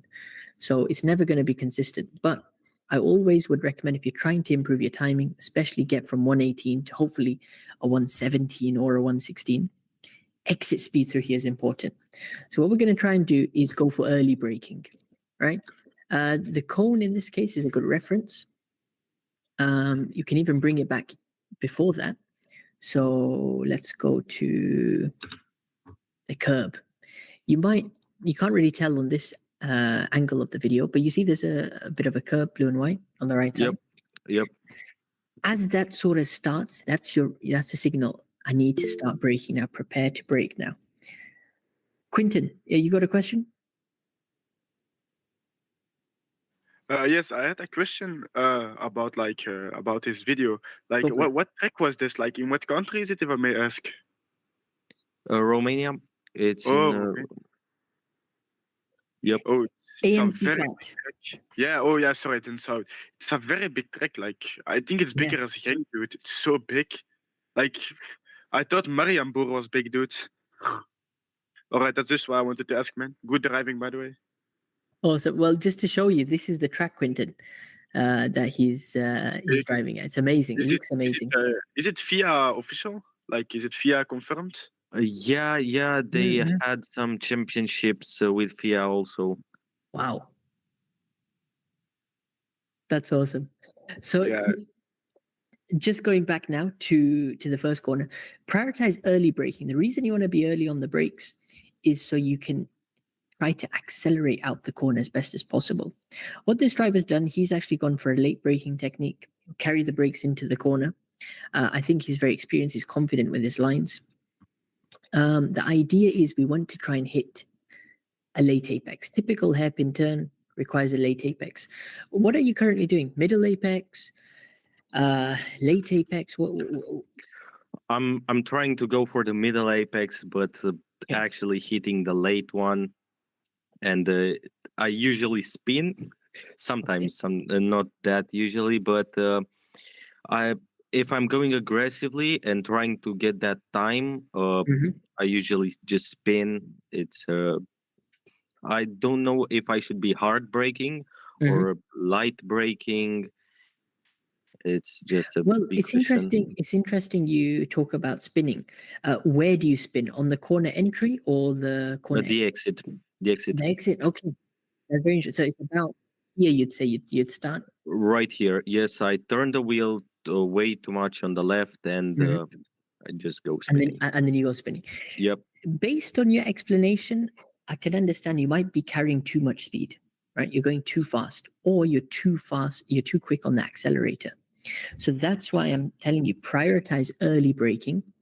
And this should be, I'd start off with progressive. So, you're not smashing the brakes, but you're being progressive with it. So you hit the brakes now, you hold the brakes, increase pressure, release. So just before the turning point. All right. And what that will help you do is slow the kart down quickly, number one. And it'll help you work on smooth driving. So what will happen is you're being smooth on the brakes. Then when you put the gas back on, which is before the corner over here, before the apex, apply the gas smoothly. If you find yourself spinning mid-corner, that means you're flooding the engine with too much revs, too much speed, and your wheels will spin at the back and you'll lose the rear end. So just be smooth with the throttle application out of the corner. What you want to do, as this driver's done, is use the full width of the track. So if we look at the entry, boom, he's all the way up till the white line on the right side. He cuts to the inside. He could have been closer in this lap, actually, to clip the inside curb or the white line. But on exit, most crucially, boom, back out wide to the outside again, yeah?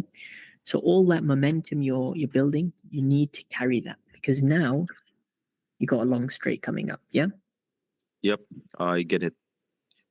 Let's skip ahead to, is it the final sector now you were struggling with? So yeah, but same hairpin, like we'll take a brief look. Yep. Is it this hairpin? Yep, this Amazing. is the one.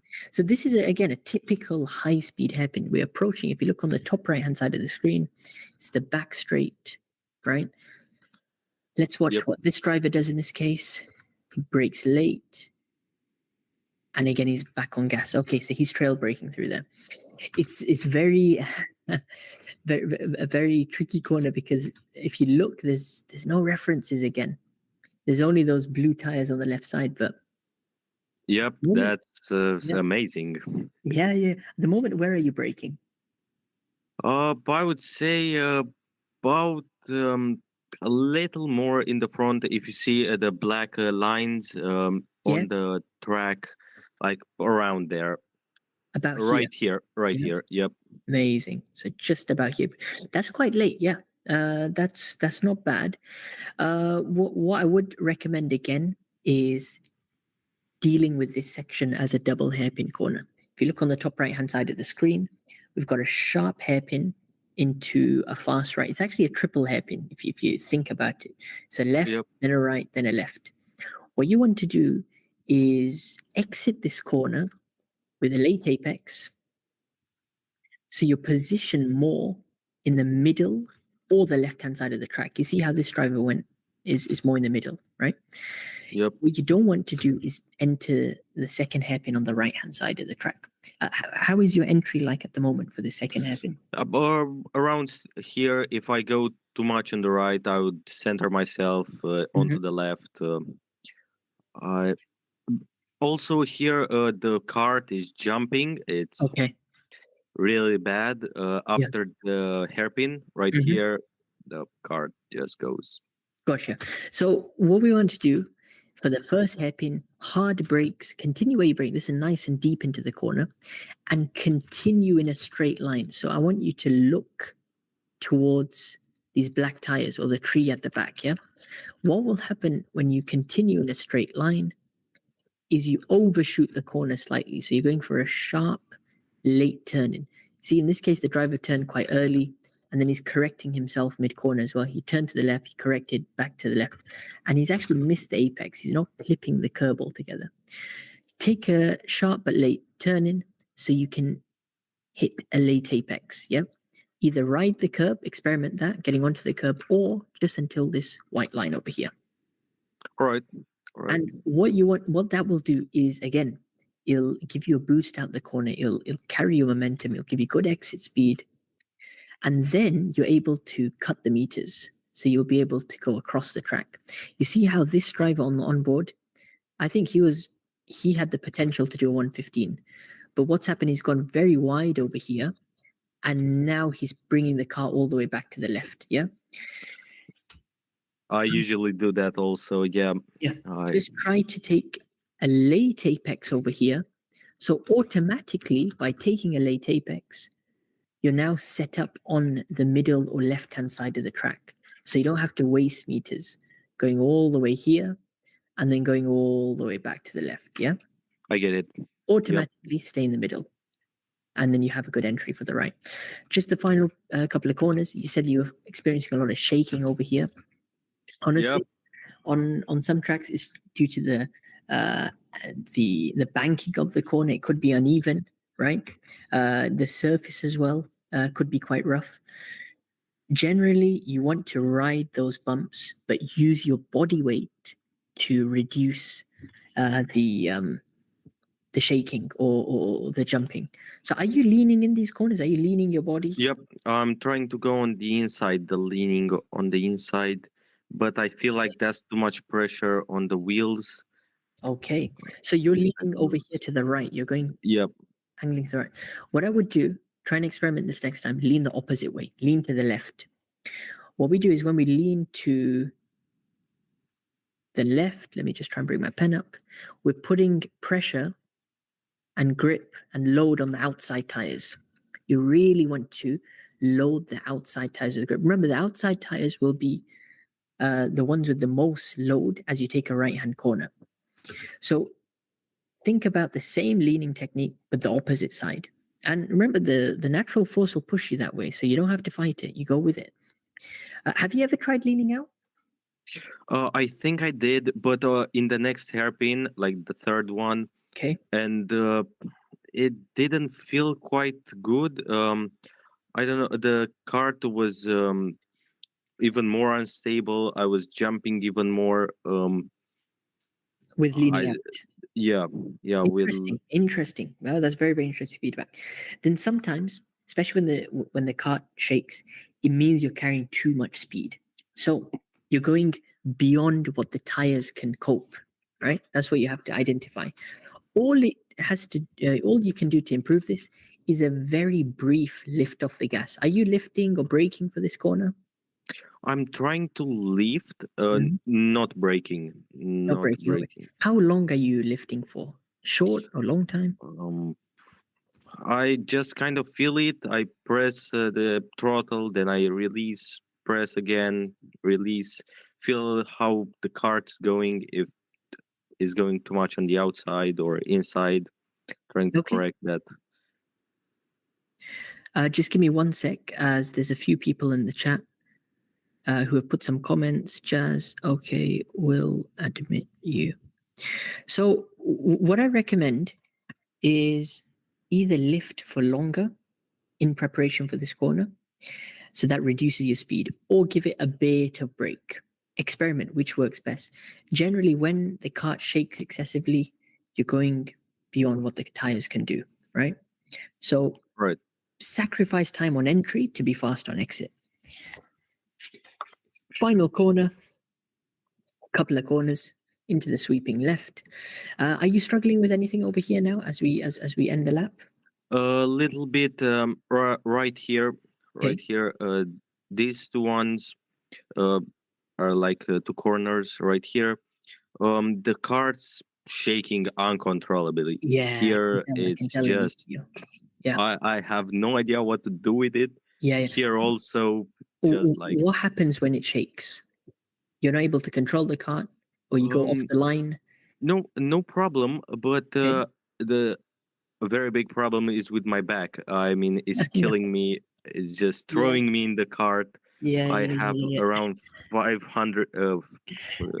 50 kilos. I have 50 kilos. Yeah. And my spine is. The next day, I Oh, no. barely can get out of the bed. Honestly, it's one of those where you either ride the bumps and it's just how the track is, or use the brakes or lift off the gas to just slow it down even more. The slower you take a corner, right? And I don't mean significantly slower, I just mean lifting off the gas briefly or pressing the brakes briefly. That much, just slowing it down, will reduce the shaking. You know, it won't be as excessive. Yeah, it might still shake, but it won't be as much as when taking it flat, right? So that's something to play around with. Other than that, next thing I can advise, buy a rib protector. A rib protector, it really secures your body into place. It tightens everything, and you don't mind getting thrown around in your seat, because especially for the rib section, and even some rib protectors, they have a back section as well. It absorbs the impact. Have you got a rib protector? No, but I'll look into that. Yeah, definitely. That's a bit of equipment you can look. If you got some friends at the track who might have it, ask to use it for one session, feel how it is. I know a lot of people at my local track, before they buy it, we ask each other, can we try on? Because there's different brands. For example, there's a standard rib protector, which you can buy. Whilst we're at it, why not just show you? So this is a typical kart shop website. I would love to have that in Romania. I don't think we have. So Deben Tweaks, believe it or not, it's an online store, and they ship internationally. So we don't have a kart store where I live, so we just order here, and it comes to your doorstep, believe it or not. So you go to Go Kart Body Protection. What I'm going to do is put it on price from low to high. You'll see this all sorts. There's elbow pads, there's neck support, knee support as well, knee pads. I don't know if your knees are No, the knees are okay. But basically, we're looking for the rib protector. So look, the cheapest one on this website. I mean, I've bought this one before. Honestly, it's decent, but there's no back support. So you see on the rib section, there's this carbon style thing. My back is killing, not really the ribs. This one is no good. But look, this Sparko one, excellent. It actually goes around all the way at the back. Actually, majority is at the back, so it curves around. It's a decent price compared to other ones. So, for example, you got more expensive. You got an Alpine Stars one over here. This one also has a good, not such a great back support compared to, again, Sparko. They've got a carbon version. Isn't it like a heating, the everything and? Sorry. Too much heat, maybe, in your body. When you wear it. Hot? Yeah. Honestly, if you're racing in hot climate, you're going to sweat a lot and the sweat will accumulate all over at the rib section. So normally I wear the rib protector on the outside when I drive in hot climate, but in cold climate it's not that much of an issue. No, it's it'll feel fine. It's not bad. All right. So Victor, try and put those improvements into place. Thanks very much for the Get back to me with some advice. footage. Would love to have you join again. Yeah, and let's hopefully catch up next time. I'll definitely join next time. Yeah, Thanks. it's also getting late out here, so hopefully I could go next. Okay, I was just gonna come to you guys. Quinton, can we just do Yeah, do him first. You can do him and first. then we'll move on to Jacob. Yes. Jacob, you're fine. Is it fine to? Have a great I day. already told you that I'm fine with it. Amazing. Let's go straight on to Adam. Adam, talk to me about Karting Town, because new track. See you next time. So the track is it's more of an arrive and drive track. It's been in, so it's a very recently opened track, 2 years ago, maybe. That's it. Yeah, that's it. I remember. Yeah. In Sharjah, right? Yeah, in Sharjah. All my experience accumulates to about 45 minutes. Only 3 arrive and drive sessions on the arrive and drive track. Really? So no experience at all. Currently, timing wise, what are you hitting in terms of lap times? 120, I think 120 flat, 120.3. Oh wow! Okay. Fastest time overall, all time, 105. The fast time at my last session was a 110. So I still have a long way to go. No, don't worry. I'm just trying to bring up some footage, actually. Do you know Hugo Karting? Let me share my screen, actually. So, as I said, I only have 45 minutes worth of experience. I don't go a lot, but I'll go maybe once every few months. Gotcha. The first video I ever saw was actually this one of Karting Town. It's they got a couple of the teams in Dojomoto, Oregon. They did the first couple of laps. This looks like a sprint race. Thing is, a lot of the races, they have a different layout for them. Gotcha. Because there is a kids track and adult track, and they're really connected, but then there's only a barrier that they move for the pro races. Gotcha. Let me stop sharing and then share the individual link. Let's go for it. Let's try and see this footage, and you let me similar to what you drive. Yeah. Just wait a few moments. The lag will go. It'll smoother now. Holy moly! Somebody's already off on the right.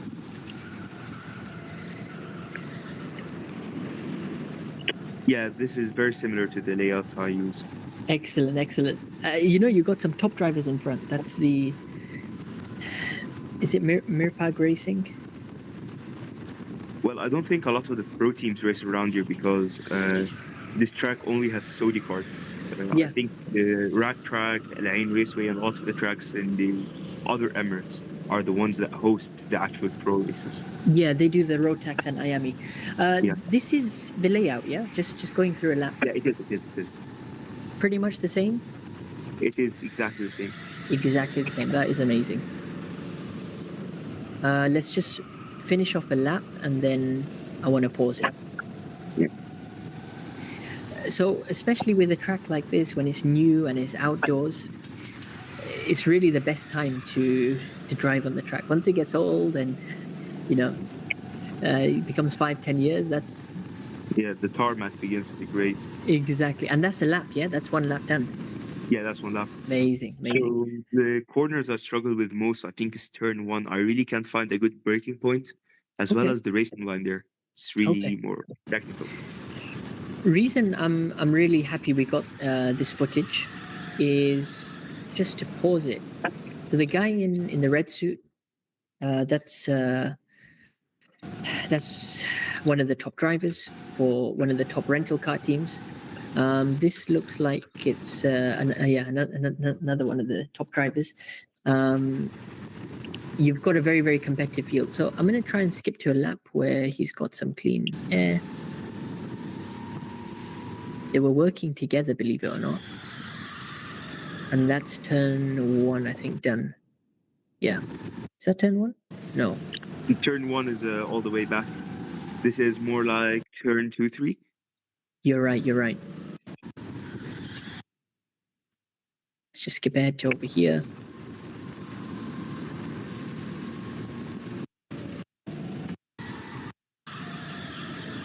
Final. No, I'm lost. No, that's still like this last sector. Then there is left, then the right. That's start to finish. Here we go. Around here. Perfect. There we go. Found it. Let's just watch these guys. Yeah. We'll have an idea of what they're sort of doing. I mean, come on. Yeah, that's turn 1. It's more like a double apex type of turn, but yep, can't figure out exactly. how to do it. Okay. Let's just watch on this app. Hopefully no one dive bombs. What you'll notice these guys do is they sacrifice. Technically, turn 1 is this. It's a kink to the right. But let's just take the hairpin as turn 1. Classic line this guy in front took. What I want us to do is focus on the driver in the purple suit. Let me stop sharing. Let me get the pen up. Entire screen. Boom. Okay. So what happens is, number 1, the entry is very wide. Yeah. So they're putting half of the cart over the white line. Why do you think this driver is entering the first turn so wide? To open up the turn so you could carry more speed through it. Exactly. The moment we go in the middle over here, or even closer to the right side, that first corner becomes so tight for you. Make it as wide as possible. Make it easy on yourself.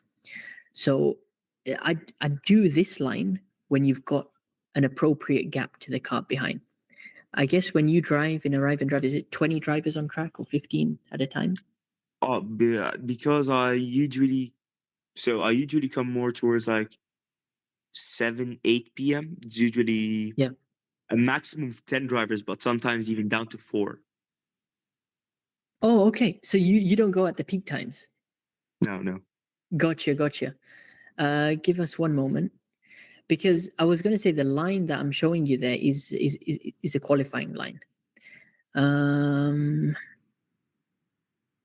Give us one moment. I'm going to have to approve all of these guys. We've had a lot of people join as the live stream was on. So everyone who's joined, welcome in. That's not to worry. What I was trying to say is, especially when it's busy time on the track, the moment you open up a line like this, somebody will come steaming down your inside and T-bone you, especially if they're not experienced. But it's okay if you're going at off-peak times. Try and practice this line. Just be aware of who's behind you. Number 1, doesn't matter if it's peak or off-peak. Make sure whoever's behind you, there's enough gap that they don't feel tempted to dive bomb you. Early brakes, I would say for this corner, apply brakes nice and early. Where are you braking about here? So at my last time, I was braking more towards the start of the curb, back at the start of the kink. So really early. Okay. But now I'm trying to push it forward more towards the end of the curb now that I'm thinking about it more. Okay, so you're braking about here at this point. That's what I'm planning to do. I haven't done that. Yeah, not bad. That's good. So continue with that progression. You're getting later and later into the corner. Next time you're on track, try and hit every lap at the end of the curb. And eventually, I mean, how wide are you taking it currently? The first corner. Are you going over the white line? Up to the curb. Yeah, that's what I'm trying to do. Okay. Wider you take the corner, the more confidence you'll have in braking. So eventually you want to get to a stage where you're braking, well after the curb on the left-hand side. Okay. Nice and wide, braking early, and then what you want to do is accelerate through this corner. So as you're doing already, get your braking done nice and early. Try and create a straight line all the way to the curb over there. Minimize the meters. And what you'll see the driver in front has done, I'm going to bring it back 2 frames. He goes nice and wide, deep into the corner. He misses the early apex. He misses the middle apex. But boom, look at that right at the end of the corner. That's almost a perfect explanation of a late apex. Reason he goes for a late apex is so he can exit the corner onto the straight and get a better exit. The curb really comes in, the outside curb really comes tight at the exit. Absolutely. No, I get you. And I was going to say, this looks like a lethal curb. The moment you go slightly off, boom, it'll try and collect Nope. you into the The tires. cart gets unbalanced. Exactly. So what I would do over here, if you're struggling with that, be progressive with the gas. There's no need to be 100% on the gas. Build up 50%, 60%, 70%, 80%. And when the cart is gripped and you feel you'll be within the track limits, then be 100% on the gas. Yeah, I don't really have that issue. Even when I get on the gas fully, I feel like I still have the traction because I'm more towards the heavier side. So Excellent. I get the So traction. if you find yourself drifting off wide, that means you're going too fast, too much speed. Back off. If you're within the limits, you're basically doing it all right. You can try and push to be a bit more aggressive. That's sort of the balance. Coming on to a brief straight. Notice how these guys, they're drafting each other, staying in the middle of the track. Yeah. And here it's all about placement of the cart. So it's flat out. Yeah, it is like that. But look at the kind of lines they're taking. So I'm just going to go back. As they exit the corner immediately, boom. Let me just try and pause it. Getting a good stitch. It's very shaky. Okay, that's better. You see how he's pretty much staying in the middle of the track. Middle, if not slightly to the right. So yeah, I try to take it way more to the right. So way more to the right. Okay.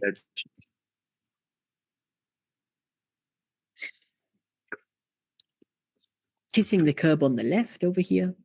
Yeah. Cut across to the right, and now coming into the more technical section. So again, widen up this corner. What are you struggling with for? So this turn, I really am struggling. I feel like I lock up the brakes very often here, and the car gets to more of a spin at the entry of the first hairpin. Second hairpin, I have to take it flat. Yeah. But I feel like I'm pressing the brakes way too hard at the entry that I lock up when I try to do threshold braking. Gotcha. Yeah, play around with it. I like how you're trying the different techniques. I want to see where this guy actually broke on his lap. Wow, look at that. Really early, I tried to. Yeah, look at that. So he's hit the brakes over here. He's carrying the brakes into the corner, and now he's released. So he's effectively doing a trail brake almost, where he's being smooth on the brakes, longer period, but braking starts from right here. Yeah, but I think he brakes way too early here, though. Like I brake way later, more towards the start of the curve. Start of the curve, yeah. I mean, that's 2 kart lengths, another 2, like 3-4 karts later than him. Well, what he's doing, if you look, he's prioritizing the exit. So he's not worried about the entry. He's braking early, so he can get this kart slowed down. It's a very sharp hairpin. And now he's back on gas. He's building up the speed. And he's flat. He's not lifting for the second hairpin. He's flat. Yeah, I'll do that as well. And you're doing that as well. Okay. So sometimes early braking is better for the exit, right? So yeah, you might be gaining on corner entry. You're braking later than him. But because he's able to accelerate earlier than you, it's over here as the corner ends. Oh yeah, I accelerate way later, so yeah. Yeah, he's gaining time on you. So think about that. This is all about slow and fast. Now, let me brake nice and early. Prioritize the exit over here. Try and be on the gas as early as possible. Because, yeah, by the looks of it, the way all of these guys actually gain on the guy in the black helmet in front is because they have a very nice exit on the first hairpin and the second hairpin. And look, on the exit, they've passed the lap cart on the right. So what you want to do, slightly early on the brakes. I'm not telling you to brake all the way here immediately. No, bring it half a meter early. See how that works. If you're still locking up, bring it earlier. Or be more gentle on the brakes. Yeah, because I can't threshold brake at all. I could get more of like braking straight line or kind of more to a trail brake, but not really. So braking while turning, I feel like the cart slides way better with that. Gotcha. With the threshold brake? Not really a threshold, more like brake while turning. Brake while turning, okay. Threshold. So I really struggle with that. It's all about finding what's best for you at your track and with the karts you have, because different karts handle differently. These are typical Sodis, actually. Yeah, these So are 50cc or 249. yeah, these sometimes I'd say favor trail braking, like these guys are doing in the video. What you'll notice in terms of the line is he takes a relatively, especially the top guys, late apex. I want you to focus on the two guys in front, purple suit and red suit. Yeah. They get two wheels over the curb, right? They skip the early apex, they skip the middle apex, and boom, they hit a late apex. You see how his back tire is going to clip the curb at the end, yeah? Late apex. Late apex, stay in the middle of the track almost, and then flick the kart to the left. This corner looks like it's all about leaning your body to the outside. Are you leaning through this corner? I can't really lean. I think I can't really, because I feel like I'm filling my seat. I don't have anywhere to go, especially that we have seatbelts on. So, Okay. Were you driving the karts without, because these don't have the seatbelts? Maybe these are different fleet of karts. I think they're all the same cars, but I think it might differ based on the race, because this is SWS races. But Yes, all yes. the drive and drive sessions I've been at, we had seatbelts on. Might have been a different fleet of karts. Also, this was 8th of August last year. So some time ago. What they're doing, they're staying in the middle of the track. They flick the kart to the left. What we try to do with leaning out, load the outside tires, get close to the inside curb, and then run the kart out. Talk to me through this next section. What are you struggling with? Yeah, so this next section, this is the one heading to the super wide hairpin. I take this flat out. Amazing. It's a banked corner. It's a banked right. So if you look at that, again, the guys in front, that's what I'm looking at. Their line is spot on. Yeah, I'm trying to take it right out wide, That's awesome. They skip the early apex, they skip a middle apex, and boom. Almost two wheels at the end. So try and target, and the corner really banks over here. You can see it's tilted. So that's where you want to, have your kart position. So you can boost out the corner. And now this is the tricky part. The technical this part. is a super technical section, Have a right. So you have the double hairpin, very similar to the one there, but a bit more wider. Yep. Then you have like small straight going into another set of hairpins, then left, right, leading on the main straight. Gotcha. Typical double hairpin we're dealing with. And you'll see from the guys in front, their line is just how I'm going to explain. The first hairpin should always be a hard brake and entering it as wide as possible. Look at that. The two wheels over the white line. They're hitting the brakes late and deep into the corner. They skip the early apex. They skip the middle apex. You can't tell. It gets cut off, unfortunately, in frame. But what they've done is, boom, as this guy on the POV has done, to hit the late apex. In the middle, So what you've done over here is you've sacrificed all the time. You slowed the kart down to take this corner without sliding. You've taken it at the right speed, and you're accelerating through the corner. From this point onwards, you've hit the apex. Now you're onto this short straight. You're building up speed. But remember, your speed is still very low. You're building up, you're building up, you're building up. Oh, we're here at the second hairpin already. That is not enough time to tell me you need to brake. So this corner, if you take it exactly, take that. Are you taking it flat? I think, I'm keeping it flat. Amazing. What do you notice? These guys are actually entering slightly from the middle. Middle, if not 3/4 from the inside. Yeah, I think I'm wasting meters by trying to go to the outside, to the very outside. Gotcha. Just try and narrow it down. Your speed is low. You're still building up revs. Don't go so wide. Keep it in the middle, 3/4 away. And again, a late apex. Those guys did it beautifully there again. So late apex for the first hairpin. Keep it in the middle. Flick the kart to the left. Skip the early apex. Skip the middle apex. And ride the curb on the late apex. Yeah. Beautiful example. The curbs on the inside are even more fatal than the ones on the outside. These ones you get stuck on if you go way too in the inside. You get stuck on them. You can't really get out. Yeah. Coming up to the back end of the lap now, so we got the fast right. Look what they do in terms of kart position. They keep it on the right hand side, minimize the meters. Yeah? Oh, okay. They hug the right hand side, and they go over this white line. So still within track limits, but over the white line, coming up to the final sector now. Yeah, I break here at the red line. Excellent. So it's a hairpin into a fast left, and then we end the lap. Let's go back. Wow. So carrying a lot of speed over here. Good thing. There's good a red line reference. up ahead. Yep. That's just my over brake here. marker. Amazing. Quite late into the corner, I'd say, but acceptable. What do you notice about the guys in front again, the trend? Late apex, trying to head more towards a late apex. Yeah, exactly. So They because break they're late, doing a low turning here. sharp late turning, skip the early apex, skip the middle apex, boom, hit the late apex. Really nice footage we got over here. What happens is now they're directed towards the right-hand side of the track. And what happens is from this part of the track, you drive in a straight line. You can just about make out the guys at the top of the screen. Oh, yeah. Straight line, yeah, as possible. Yeah, so that's here to here, boom, make it a straight line as possible. And that will minimize the meters. Clip it, and then flick it to the left over here. Use all of the track on exit. You see almost 2 wheels over the line. Don't compromise yourself, because now it's about building up the speed and finishing off that lap. Again, keeping it flat through here.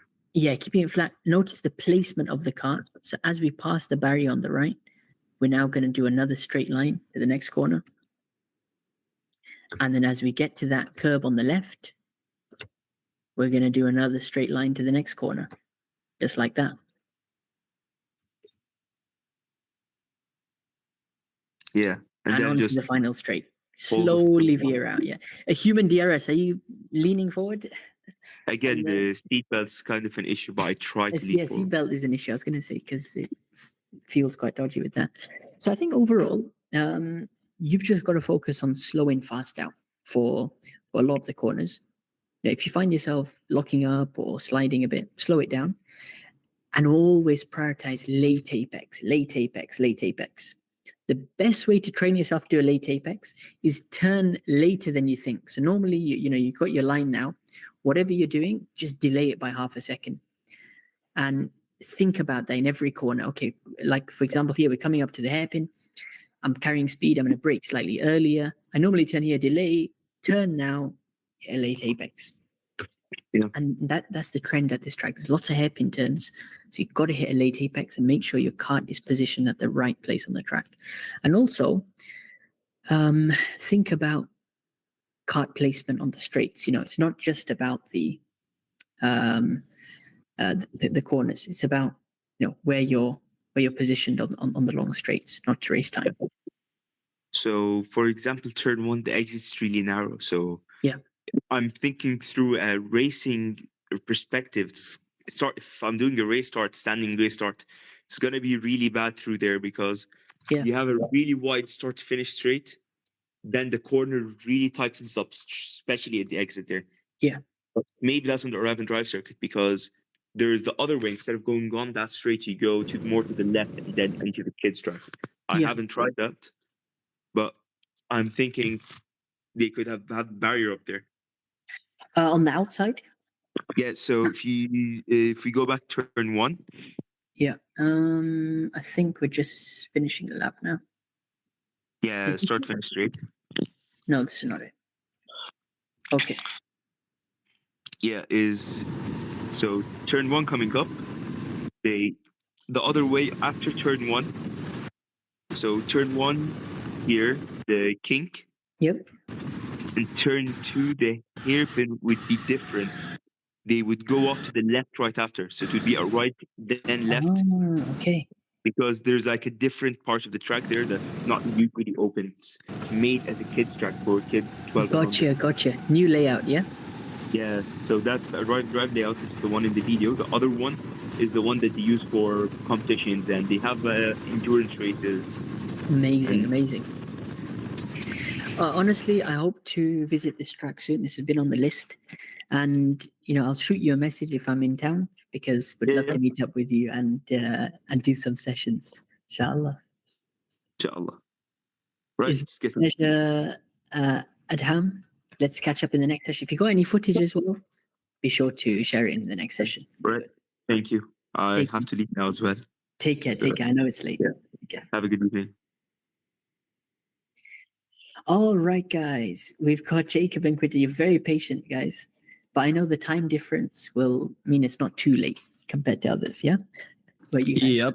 Yep. I think Omar, you are in Qatar or what? Yeah, okay, I'm in so it's an Doha, hour of a difference, yeah. Oh, so is too it much 10:30? Only an hour from Poland, so it's not bad. Wait, Jacob, did you drive the 24 hours of Agadir in Morocco? No, Oh, I did not have any chance to drive it. Probably mainly due to the lack of money. That's the side of it, and the lack of teammates. Maybe if I could find somebody to compete Jacob, in it. Yeah. If you are interested, there's a Belgium team, top niveau drivers, VD Racing. They are searching at the moment people for the 24-hour Agadir. If you want, I follow you on Instagram. I can send you information for that. I would be glad. I mean, that's they good. are I would. top niveau team. Yep. There are a lot of people from Honolulu. I don't know if you know them. I know pretty everybody from seeing on track. So. Oh yes. So Honolulu, a lot of people switch to them. Because they are just a better team. There are much more communication. They are searching people for the 24-hour Agadir now.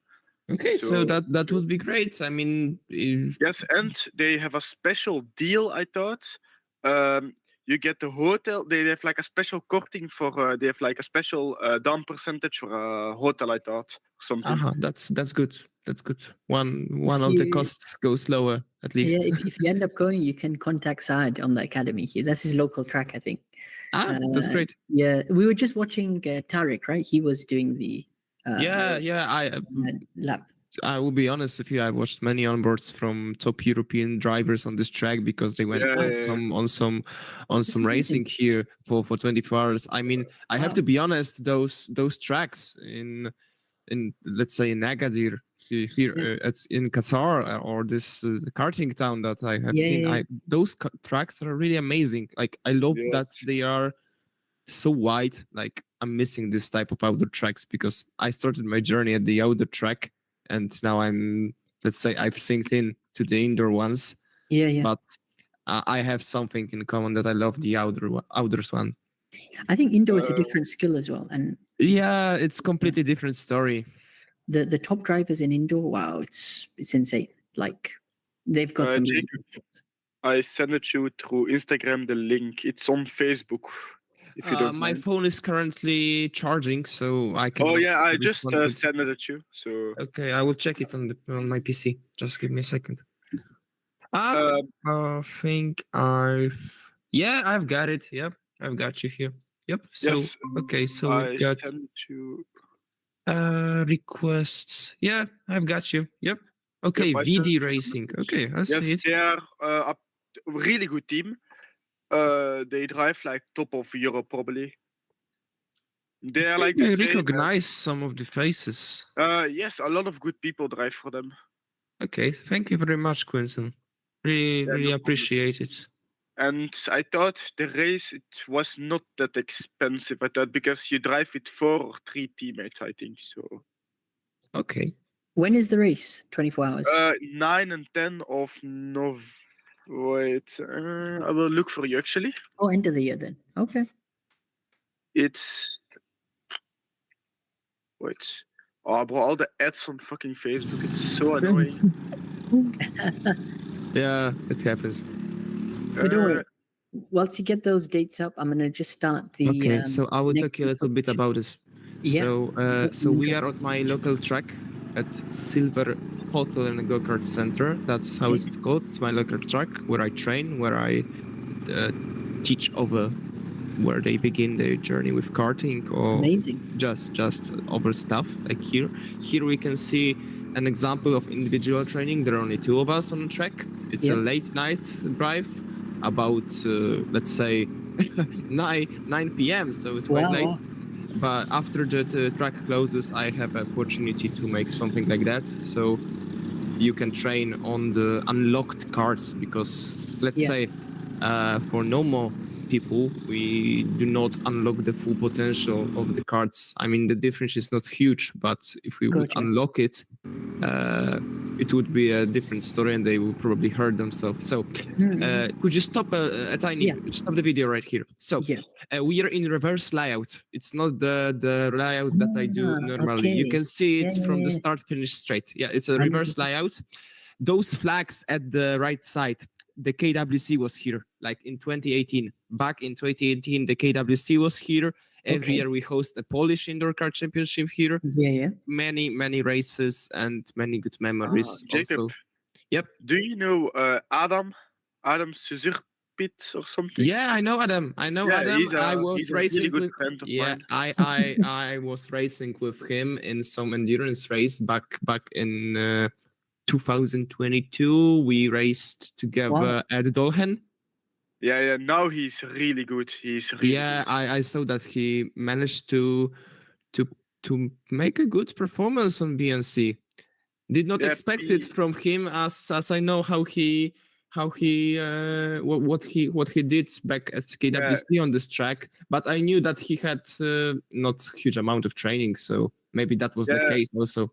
And the thing is, they don't have like all the money in the world to spend. Yes, also. I know how the case of how it works, so you don't need to explain to me. But there are a lot of topics that we could talk about, but I think we should turn on and focus on this for a second. Comparison, yeah, because I know that Omar doesn't have enough time to talk about whole story of our karting journey. Maybe we will meet one day and talk about stuff. So coming back. So we are at my local track. The track is not so long. It's let's say the lap is about 35 seconds, so it's not quite long, but the track is very demanding. It's one of the best indoor karting tracks in Europe. Everybody who comes here says that it's great. I must try it. I mean, if you ever come to Poland, you're welcome. Contact me. We can do some driving here. I will explain. So here, the thing that we've got here, those are Remo carts that I told you about. Those are German brands. German brands, the Beba tires, the very grippy one. So the combination of those two, it's a very light kart, something similar to the professional karts, because the chassis works kind of the same. So you can take the corners more into the triangular shape.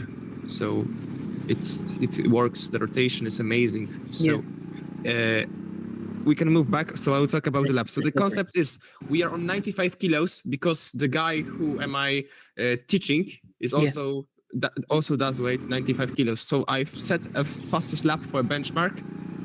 So here we go, exiting the last corner. Here we go on the start finish straight, hugging the first apex. It's full flat out and coming into the first corner.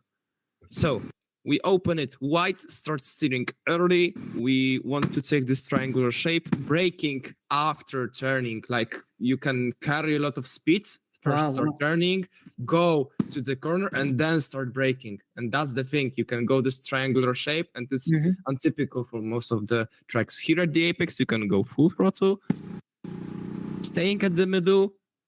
Here you can do a tiny lift or tiny, just holding a brake for a tiny bit. And here you go on the it's not a long straight, but it's an important exit. So here we go into the snail section. We call it snail section. So this turn is really important because if you mess this one up, you're gonna suffer many, like let's say, you will lose a lot of time in the next section, so you will see it. So here is just a tiny lift or tiny brake, and here you go, full throttle. Left. Yep, full throttle. Staying at the middle because you don't need the full track width. The grip is insane. Like you can go even tighter if you want to, but there's no point.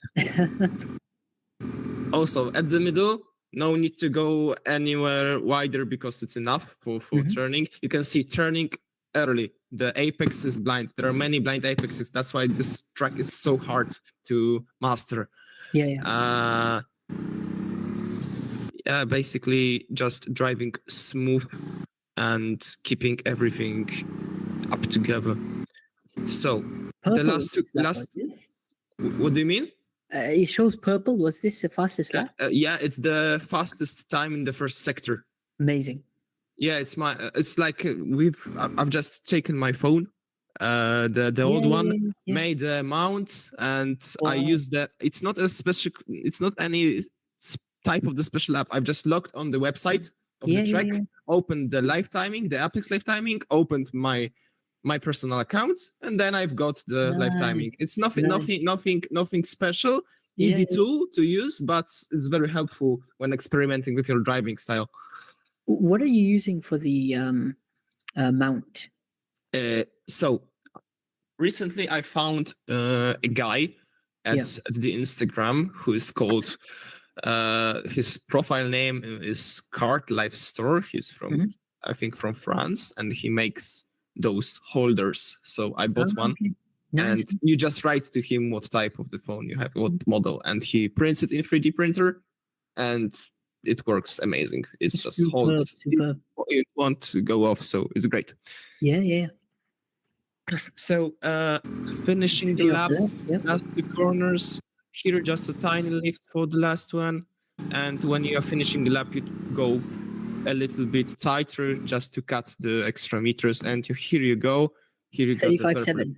Yeah, 37.42. Yeah, I think I could go like a 10th, maybe 10th and a half faster.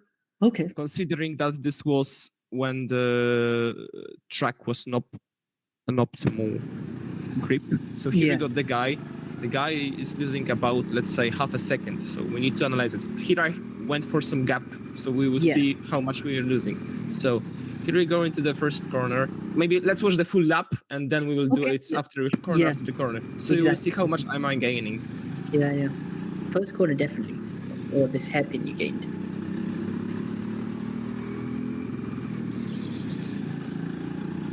Is it lagging or is it smooth for you guys? It's okay. It's okay. For me, it's okay. It's good enough to work on it. Yeah, this is the final sector. You're really on him now. Yep. So his PB, when I practiced with him, we started from the 36.3. Okay. We ended up with low 36. So we managed to gain 3/10 on about 30 minutes of driving. I mean, he faced some type of the wall, like when you are improving in karting, you face this type of walls, and it's really hard to find the extra tenths. And here we are at this moment. I mean, this lap is not like his best lap of driving. Maybe it's about. It's one of the most terrible of his laps ever, but I took this lap because I want to show him how much does it cost him when he makes those 100%. mistakes. I think first thing I noticed was his speed probably into the first hairpin. So he's on the right line, but what happens is he takes too much exit. Yeah. And boom, the gap has already reduced over here. Yeah. So it's basically your exit was better than him. And I think that's just because he went a bit wider. How did you see it? So from my perspective, exiting wider here doesn't have any points. Probably he went on the full throttle too early. He got the understeer. He went wide. Yeah. And that's from where this extra meters came from. And what will happen that will continue for, I think also the entry for the second. Yeah, I don't know. Sometimes he makes the apex a little bit too late, sometimes a little bit too fast. And for me, it's kind of hard to explain to him because, it's something from at this point when you are on such a level, it's mainly your responsibility to make those changes. I cannot make it for him. It's like I try to explain to him as easy as it is, but as also I do not have a big amount of knowledge as a coach already. I have a karting knowledge, but I'm still learning how to give it to the other people. As I know you also teach others how to drive, so maybe I will get something from you. Yeah, honestly, first thing when it comes to teaching and learning, because believe it or not, as we speak, I'm doing a UK motorsport coaching course. Okay. I've been doing it for the past 8 weeks. and soon we'll have the final assessments and hopefully get the qualification. But what they've been teaching us in the course is different teaching techniques and how you simplify that to a learner. And you have to identify firstly their problems. Like we're doing in this footage, we've identified a number of ways where he's potentially losing, and then it's about getting that and making it as simple as possible for him to understand. Yeah, and I think that's the hardest thing. Yeah. So for me, like, if the guy doesn't understand it in terms of words, try and use a track map. Draw it on a track map and show the two different lines. Look, this is the line you're taking, and this is the line that you should be taking. If that's I would be grateful if you let's say if you use your marker and you make any lines, it would be helpful, because I do not have such a tool, and it would be great if we make it here, because I will just take the screenshots from the live transmission and like. Of course, as we talk, and on top of that, if you have, you have some footage, right? So in the moment, you can show him. Do you have a laptop you can bring to the track? Of course I have. Yeah. That should be a tool you should be taking with you. So you review the footage directly after the session. This footage we're watching, load it up right after the race, when it's fresh in his mind, and watch it together. And then as we're analyzing, we did this we did this yesterday. So I want to make analysis from him, like a video analysis from him. It will be ready for Monday. So he will be ready. He will get this before our next track session at the next week. So I hope it works. Try and take the laptop next time to the track and go through it with him right after the session. I found that helps a lot with drivers. Okay, so we discussed that he's either carrying too much speed through the first hairpin, and he's taking too much exit. He's going too wide on exit. So what happens? That compromises his turn for the right that's coming up. Yeah. If you look at the angle of the corner as he approaches it compared to you, he's slightly tighter. Or he's had to sacrifice. He goes wide, then he comes back. He's doing a zigzag, right? He goes from out back in. I don't know if he's turning way too late for it. Like from my perspective, it sees that he turns too late, and you can see at the apex, like his kart loses the rear, and the rear goes sideways. There we go. Yeah. I don't know if he touched the brakes, and that's what make the difference here, or what is it? To be honest, because the best thing would be to put the GoPro on his helmet, but he doesn't have a mount, so that's the thing. I would try and find order these mounts. I think you can get them online, and they're only a few euros. So definitely have a collection. I will definitely buy something for others, because I cannot only rely on my driving. I need to put it on them, because from now on I know that my perspective is different than theirs. So I need to analyze their footwork, everything. Yeah, and it's very handy because you got the camera. You can give that to them. Just need to give them a mount.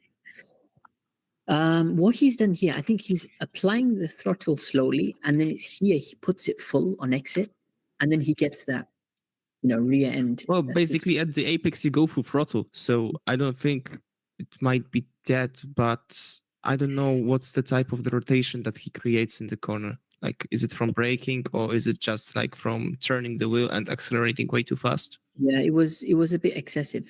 Yeah, you can see how much. And here is the part of the track, like the turn number 3, where he loses so much time on braking. Okay. Like, I gain a lot of kart lengths on him. Oh. Like he missed the apex here a lot. For a lot. There we go. Where are you braking here? After the line? You will see. I go. You can see already that my steering wheel is turned. Yeah. Firstly, I turn the steering wheel, and then I go on the brakes. And you can see that the shape that I'm taking is like more the triangle shape.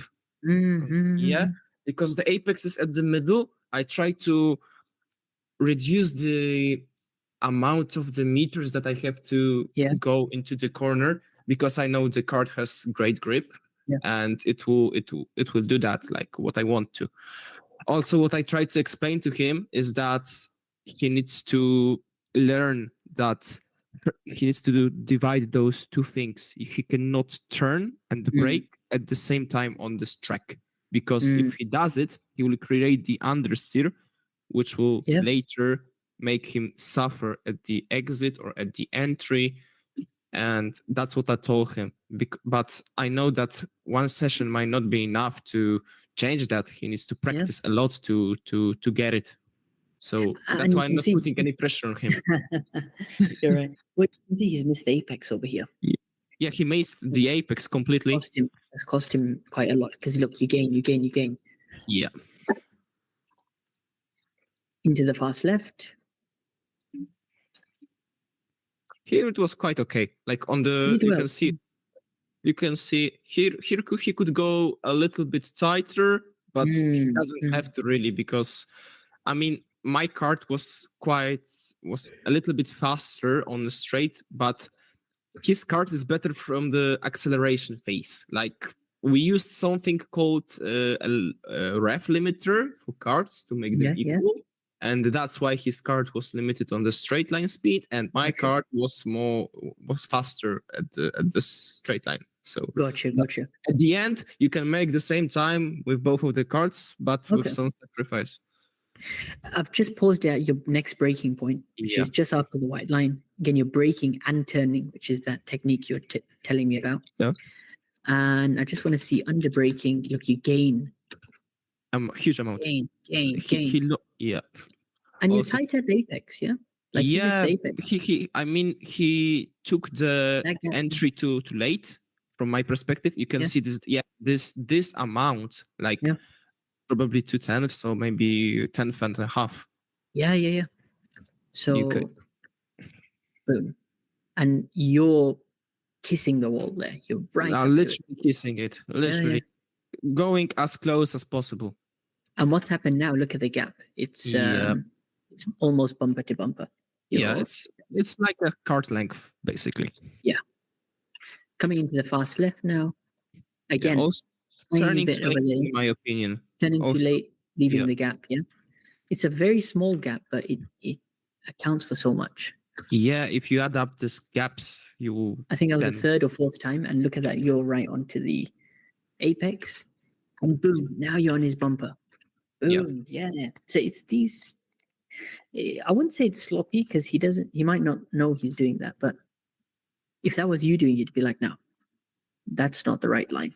I have to tighten up there. He may not realize it, to be honest, because he doesn't know it yet. I will show him the video and he will be like, oh my God, that's how I drive. And again, there's a tiny difference. I know you're a bit wider than him on corner. Yeah, but you will see the difference at the exit, because I say it's slightly different line at the exit, because I know my kart doesn't have such an but I also lifted here because I was way too close on his bumpers. Yeah, exactly. And here, I think he also went on the accelerated way too quickly because there was something. He lost the rear. That's some very, very interesting driving we've seen there. So for him, he needs to tighten it up and maybe just slow it down a bit. Yeah, I mean, in some places, because it's not like that he drives this kind of way in every lap by lap. But I took the worst lap of the session just to show him how much he can lose on a single lap. This was the worst lap you're showing me. Yeah, the worst of his lap. Yeah, the worst lap. That's where we go. Because I don't want to show you the best lap, because what's the point of analyzing something that is good? Of course. And he needs to be aware of these mistakes. Because really your worst lap, you want it to be like 0.5 tenth or 1/10 slower than the best. You're really top.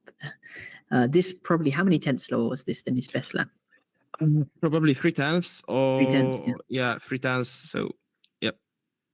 That's excellent. Quinten, did you have any questions? Because I know you. I just had like a question for you. Is there any chance that you are coming back to Belgium maybe for a race or something? That's always the plan. I approved a lot. You gotta see like. Yeah. Since Kortrijk, it wasn't my bait.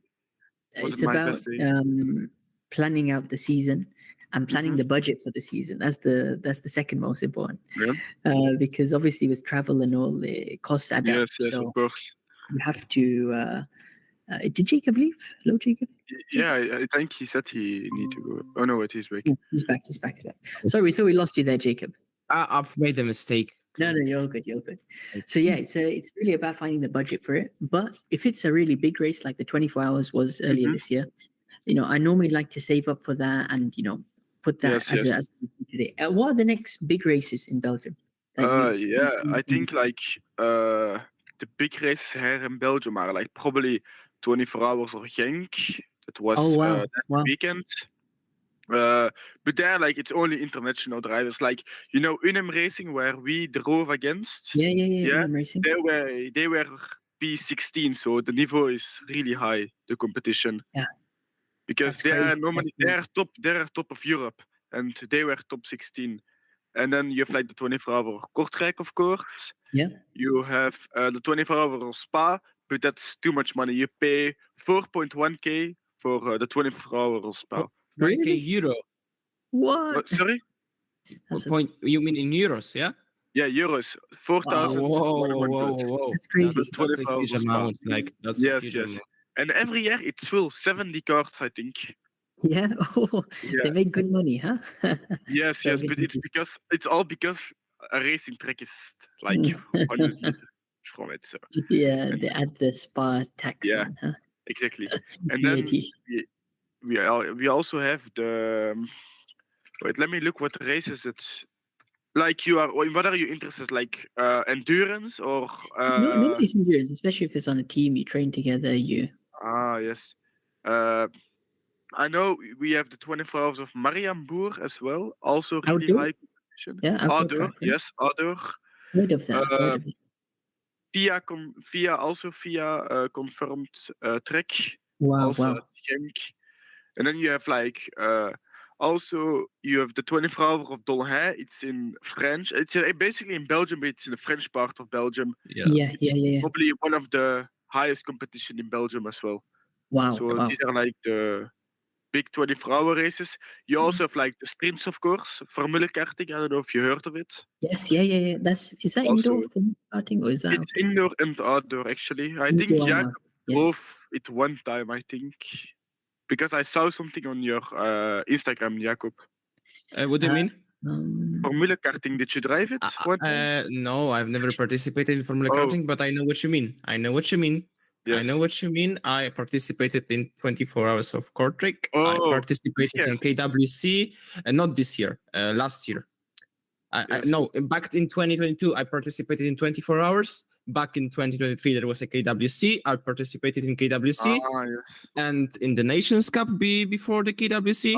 Yes. And back in 2021, when I was first time here and I didn't know a shit about driving about this track, I participated in BNC. Yes. But I think like the best for you, Omar, would then be like the 24 hours Kortrijk. It's probably a really big race. And now you have the experience. I got the experience now. So for me, it was my first time driving as well there. So it was... Right. Yeah, I remember you were saying. Not an easy track, not at all. No, it's not an easy one. The karts are very specific. Yeah. Yes. You know Thibaut van Krunkelsven? He was crying about his kart. He was like 3/10 off because he had one of the worst karts in the karting. Oh no! But in 24 hours Kortrijk, it's you drive every kart, right? Yeah, that's why they do not equalize them. If everybody drives the same kart, what's the point of equalizing them? Yeah. Exactly. I guess so. But wait, I have one more last question, Omar, for you. Go for it. Yeah. What would you say that like the highest competition was that you drove before? Like in what race was it, do you think? Like the best people that you have, you know what I mean? Yeah. A very good question. I have to say either some of the I know I'd have to say it's the Middle East Kart Championship. So this happens every year. Best drivers from all around the world, they come. And it's 2-stroke karts. So these are... yes. What happens is they provide you all with the same chassis, same engine. Yes. And like Flip 100. Yeah, it's Rotax. So Rotax micro all the way to DD2. So you have all age categories. Wow. Last year, 162 drivers from 15 different countries came. And yeah, it was tough. I mean, in my category, I finished third in the sprint race. In the endurance race as well, we had one of our teams finish first. They won. So wow. it's competitive, but Yes. top drivers. Yeah, like because like in Belgium, it's crazy. Like it's so hard to win a race here because like Blue Star wins everything. What? exactly, it's not even Finn anymore. Blue Star, like, what a team! Or it's Honolulu or Blue Star. Yeah. Like you can't win the big races Because they're still the best drivers. Exactly. They say they probably made a fucking announcement with please all the best drivers come drive for my team. And then you have like Ruben Bartens, the guy that beats everyone within fucking 3 seconds. I swear this guy could start last and he would finish first in every race. It's incredible. He's too good. Yeah. Exactly. I mean, And then, Ruben is let's say on the track he looks like a monster, like he's killing he everybody. But from the side of being a person and the personality wise, he's a very, let's say, a polite person. Yeah, he's a great guy. He's a great guy, and I mean, you can learn from him. Exactly. I managed somehow I managed to reach his level last year on yeah, I mean, on I wasn't as fast on one lap pace and qualifying, because that's what you suffer if you are not participating on a specific type of track. But in case of the pure pace on the karts, it was, I think I was losing a 10th, but it was enough. If he had a mid karts and I had a slightly better one, I could follow and keep up with him. And when he did not recognize that I was going behind him, I found something interesting in his driving style, and it helped me a lot in preparation on training on the KWC. So if you can follow the faster drivers, do it. Like literally, you need to do it. You will find out sooner or later.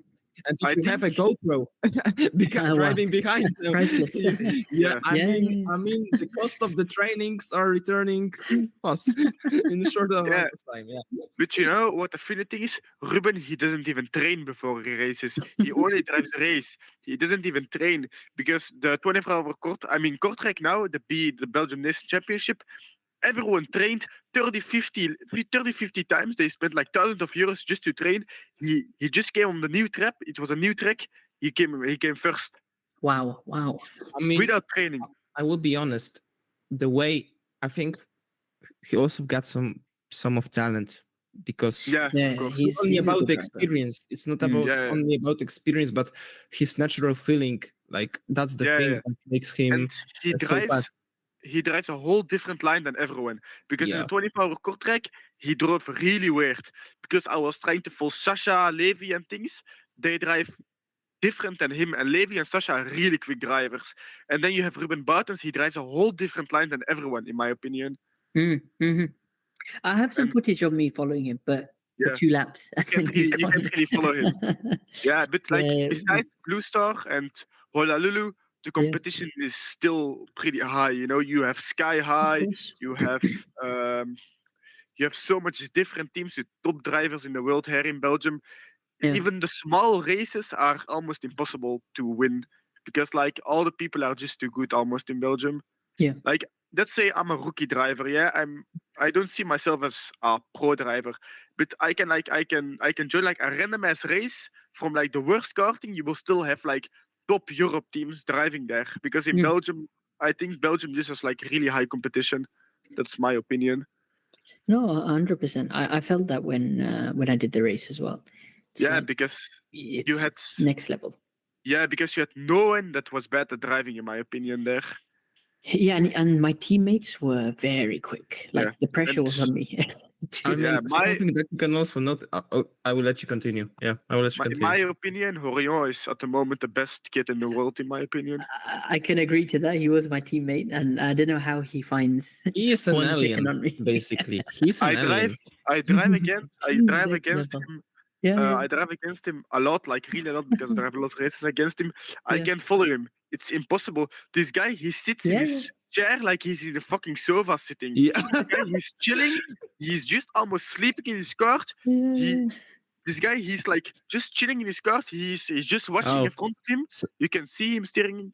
And that's the only thing I you see. don't know if I have something, but I want to show you something because we are talking about this. Let me Go The for only it. thing you see about Florian is when he's mad. Then he just turns on the track. Oh, don't get him mad. Don't get him mad. No, do not. Never. Because I know there was a kid. It was in, I think it was in Okay. the 24 hours. And there was a kid. He was like, he wouldn't let him pass. He broke his 2 ribs, I think. Just like because he didn't want to let him through. And he was like doing all things to him. It's what I heard. Like he was doing all things to him, like he needs to calm down and shit. And he just like bunk, and he was on the track. No, that's too much. That's How do I?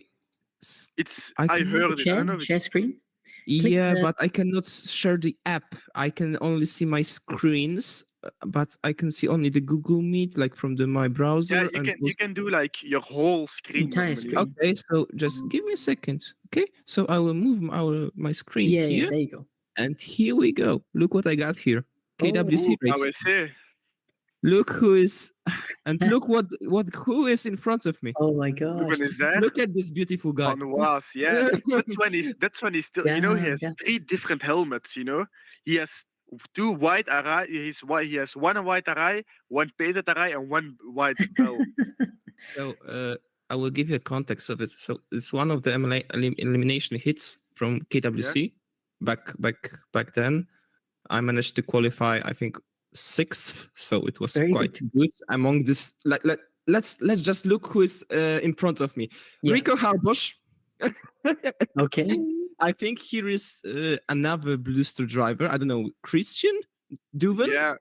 Yeah, Christian, Logan, Maddox, Horion, and me. Yeah, Maddox, he quitted, I think. Okay, so we would go. I think Horion had a cart which had a lot of weight inside. I think about 10 kilos, and that's what killed it. By the way, I managed to finish P4. That's excellent. That's amazing. That's excellent in such a high pack of the drivers. Do you have some driver footage? Because I want to ask something about the track actually. I mean, which layout is this? I mean, this layout is back from the last year, so it's not accurate. Okay. How So it's from KWC. I don't know if it was decent or not when I drove. I think it's decent. How was 14? Back in KWC, it was a very good kart. Okay. Very good one. Not the fastest one on let's say the top speed, but turning and everything else. Yeah, it was great. So here we go. Is it lagging or? Is it I think it's all right. Yeah, it's all right. So I do not have the full footage because everything else is still in process of let's say. By the way, just saying 3 Blue Stars guys, like the top 3. Yeah, I mean, Rico is not from Blue Star, but he was at Blue Star before. The story is quite interesting. They kicked him out of the Blue Star because at our Polish Indoor Car Championship, one of the Blue Star guys, I think, oh my God, how was he named? The one with the red helmet. The one with the red helmet. Quentin, please help me. From the older one. Blue Star, red helmet. Young from their young team of their no, like, from older ones, like the oh yeah, I know what you mean. He quit at karting, I think. Now he quit it, I think. He quit karting. He was at the anyway, let's go. Let's go with it. So here we go. Quite tight, but you can already. I remember this. Quite tight, but you can see already that the front 2 just pulled the weight slightly. That's crazy. And yeah. Oh, I love this under the bridge of like. Yeah, it's a great. I do not like that. So basically, from now, I already know that I have what my. This was a hard one. Yeah, I already know what my let's say what I want to achieve in this race. I try to manage to hold on with them, as I know that's the most important thing. Not make any mistakes at the beginning, and just to try to keep up with them. So you can see at the first lap it was quite hectic. I lost some time, but later I will manage to find my composure and close in on both of them. Basically, the backstory is I managed to get P4 in this race on pure pace. Yeah. Like the first 3 laps were kinda, I don't know why I lost so much time. Maybe I was driving too cautious. But later, I think there are some points of the track that I was pretty strong on. Okay. The strongest point of the track I feel is here. Wow, Look how that's much time I gain. yeah. Look at that. Look at that. I like this part of the track because it's really smooth. Also, I feel really strong going after the bridge on the braking. Maddox made a mistake, but yeah, that's why I gained something. But the gap stays the same, literally, for now. Does Maddox still drive, actually? Because I never seen him before. He joined Talent Factory. Yeah. Oh, wait. Oh, yeah. I know. Yeah, I remembered, actually.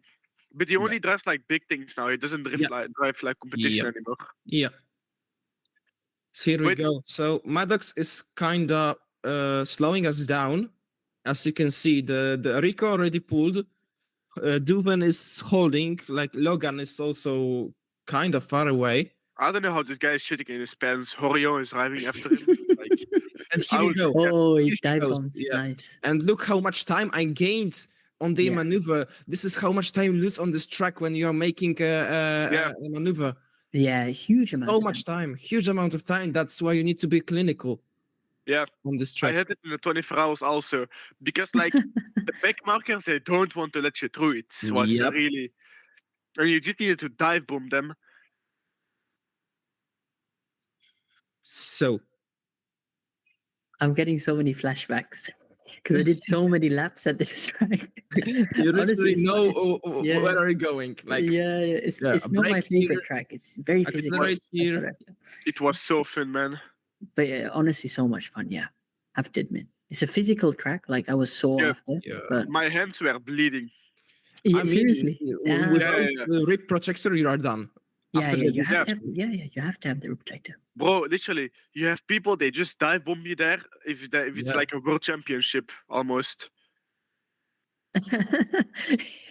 Okay, so I think it's the overtaking attempt. Yeah, you're close. Yep. Whoa. Yeah, but it was clean. I managed. They said it was clean. I don't think he was happy about that one. He wasn't happy, but he was also like slow. Yeah, he was making a lot of mistakes. I had to make the move. That's a good move, man. I had to make it. Did you take Horion or did you? Horion finished P6 due to the carts. The guy who was P5 was Noah von Bukchon. Oh yes. Yeah, he managed to. He came P5. He took the alternative strategy. He pitted early. I mean, at this point, I knew that I can only achieve P4, nothing more.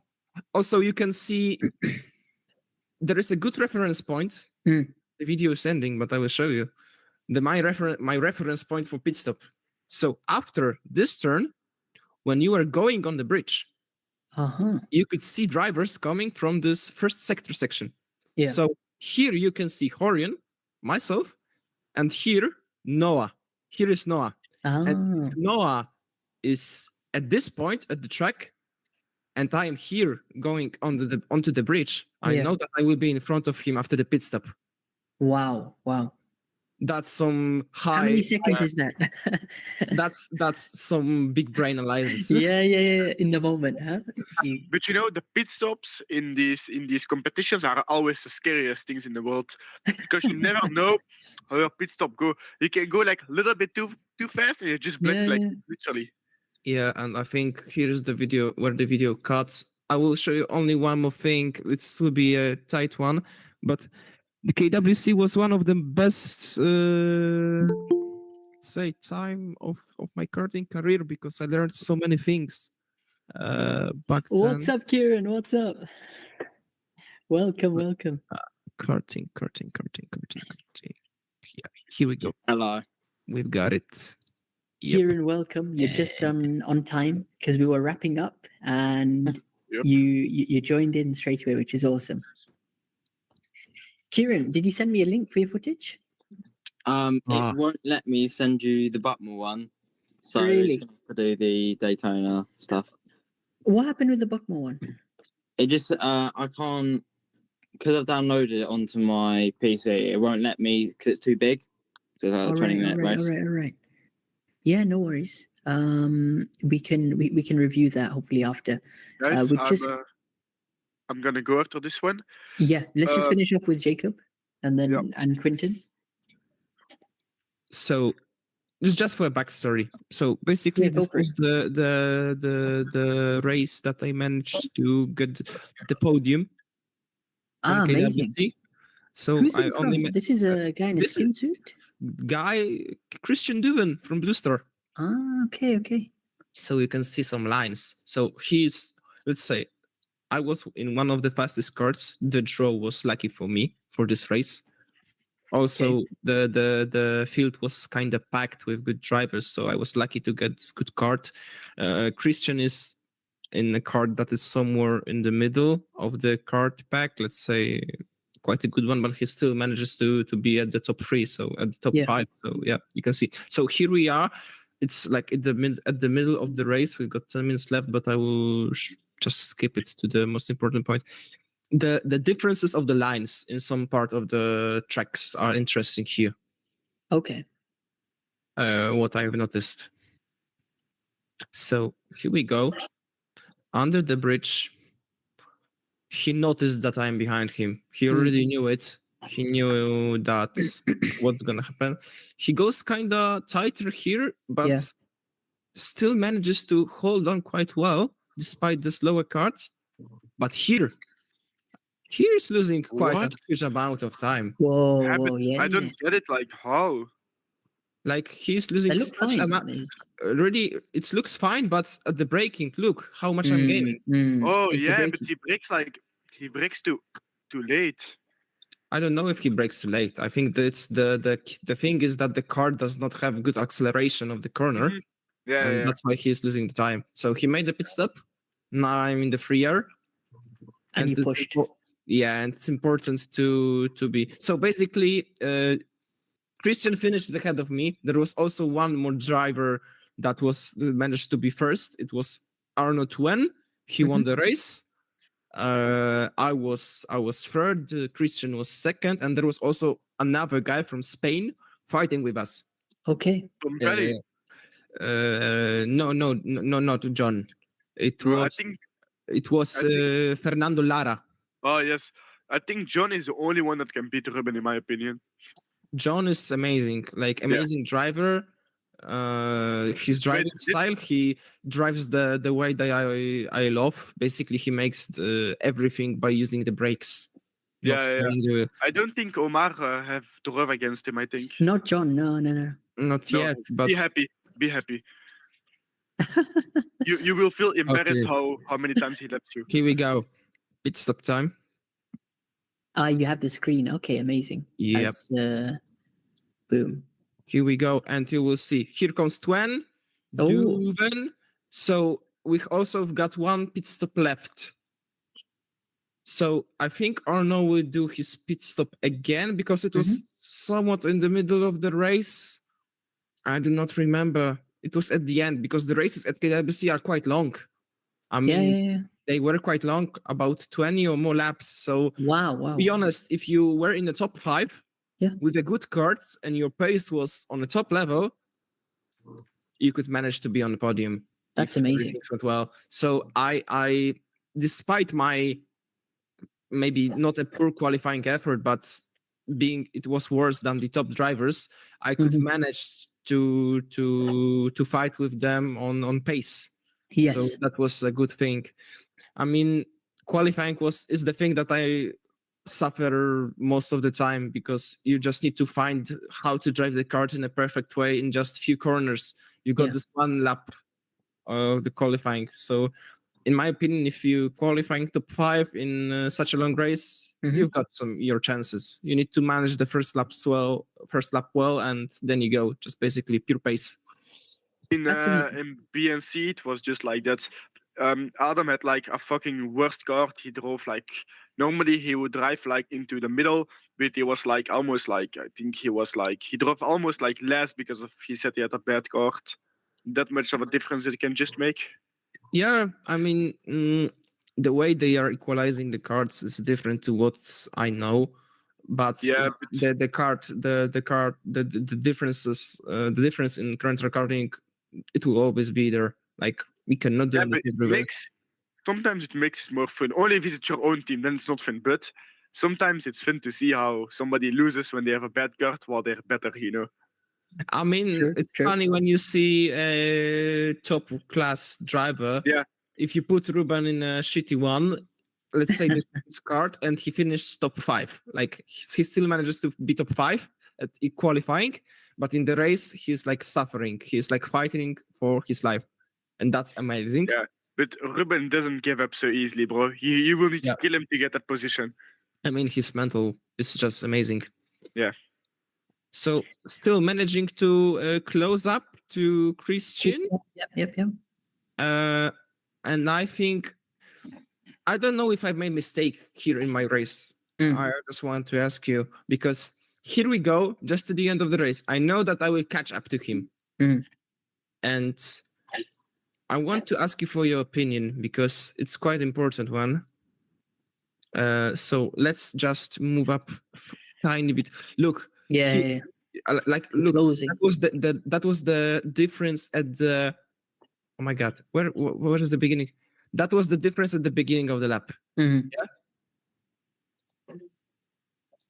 Whoa. Here we go here, and look. I mean, closing way really fast on him. Yeah. I In think that corner again. He maybe he felt some pressure or something like that. I think on the next lap I will be right back on his bumper. I really feel it. Like I love bumper drafting. Yeah, here you can see gaining something, but he has a great exit from this corner. Like still never could manage to get that exit. I don't know what to do to get that. It's weird because like you gain on him on Entry. corners you don't expect as well. Here I gain a lot. Yeah, look at that again. But you're strong. You're strong in these corners. Yeah, and the corner after the bridge. I think his kart is faster in the straights. I don't know. Yeah, his kart is faster on the straights, but here in the middle of you can see here at the middle, nothing happens, no reps. So okay, so I will catch to him at the next lap. But the gap is still the same, or maybe closing tiny a bit. Yeah, but you can see that he drives away a little bit from you in the straights, I think. Yeah. So it's always like that. And on the bridge is the biggest one. Gaining. And wow, look at this. Then here it stops the gaining. Yeah, look, he pulls away. Good acceleration from these corners. And watch he'll gain over you here. gain again. Yeah, and Harry drives just away from you. Whoa. But Harry, you are faster as him. And look how much, again, gaining. And here he gains on the way onto the bridge somehow. But later, after the bridge... You have him back. No, you have him back over here, this hairpin. Yeah. And did you ever take him, actually? And here is the question. So look here. We are after the chicane. And there are 3 minutes left at the race. And I thought that I would be held by Christian. Okay. But I did not took into consideration that there is one more driver, Fernando Lara. And he was starting first in this race. Tuen took the lead. And let's say Fernando was driving maybe a second behind or not at the race trim, at the pace. And here am I at the back of Duven. I knew that Christian was right behind Tuen before he pitted. Like, let's see. Here, yeah, he was right at there the he is. So probably, considering that Christian sticked with his pace, I must have gained some time to Tuen also. But here at the pit exit, I think that was a bad decision, because you will see it was really close. Came to the pits, made a good pit stop, good entry. Yep, and here you go. So basically, from this point, if you got a pit stop, you need to do it like in the next. If you have 3 laps, right? Yeah, you got 3 laps to go, and when you see number 2 here, this is your last chance. So I took it now because the next lap it will be number 2, and I knew that probably Christian would go for it. So I wanted to undercut him, but the undercut didn't work. So you will see what happened here. I mean, I managed to pin here. So you see, here comes Arnaud. It's close, like it's really, really close. Here's Arnaud. And here, unfortunately, comes Fernando, and I'm done. At this point, I know that I am. You lost it, yeah. Yeah, but you will see what I did. So basically, Fernando thought that there, you can see after this section, my kart was lacking quite of the acceleration from him. But he looked behind here before the bridge, and he thought, okay, I'm done. I'm kind of safe. Yeah, he thought I'm safe. I'm safe, yeah. I'm safe from you. Look now. Bridge. Good exit. Also looking. I'm safe. I'm safe. Enough. And look. I think you're just gonna dive bomb him. He underestimated the you wanna see the dive bomb? Show us.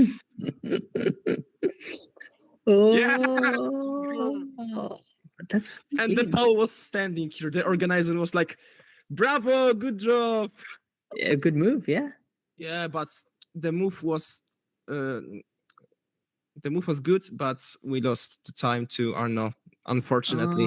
It was for a podium spot. It was for a podium spot. I think you made the right decision to pit, actually, I think, on that round, because I think if you would have waited longer, you would not have, I think you would have, how do you say it? I think because like you were almost by him, I think you would have get hold, like you said before. I mean, maybe I would run out of the opportunities to overtake also, because they would drive defensively. You didn't take the risk, and I think you shouldn't. I think you did the right thing, in my opinion. To be honest with you, no.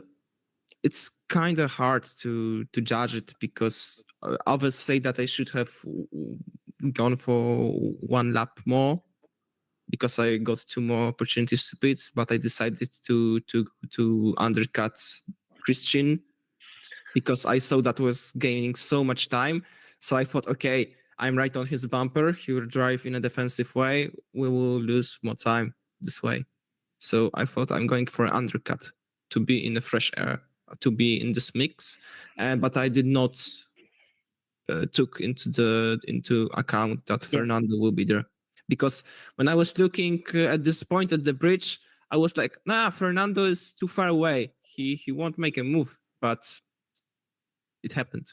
So managed to regain good move. Spot. Yeah, good move anyway. Managed to regain the spot on the podium, but yeah, it was unfortunate, because you see how much time this move, like I lost much time to Did you lose KWC because of this heat, or? I mean, no, because my championship ended at the semis. I did not have quite a good run in the qualification races. Being honest with you, my balance was like P3, P3, P4, P4. Yeah. There was like 8 qualification races. Yeah, P3, P3, P4, P4, P7, P7. So we got 5 races. 1 P8, I think, with the very shitty carts. Those P7s were also with the shitty carts. And 1 more was like P5. And that was enough to be in the semis. In the semis, there were like top 38 drivers, and everybody of them was like from Blue Star, Honolulu, or the guys from here. So I don't need to explain anything. Top. So in my pair for the qualifying match, Reg Mace.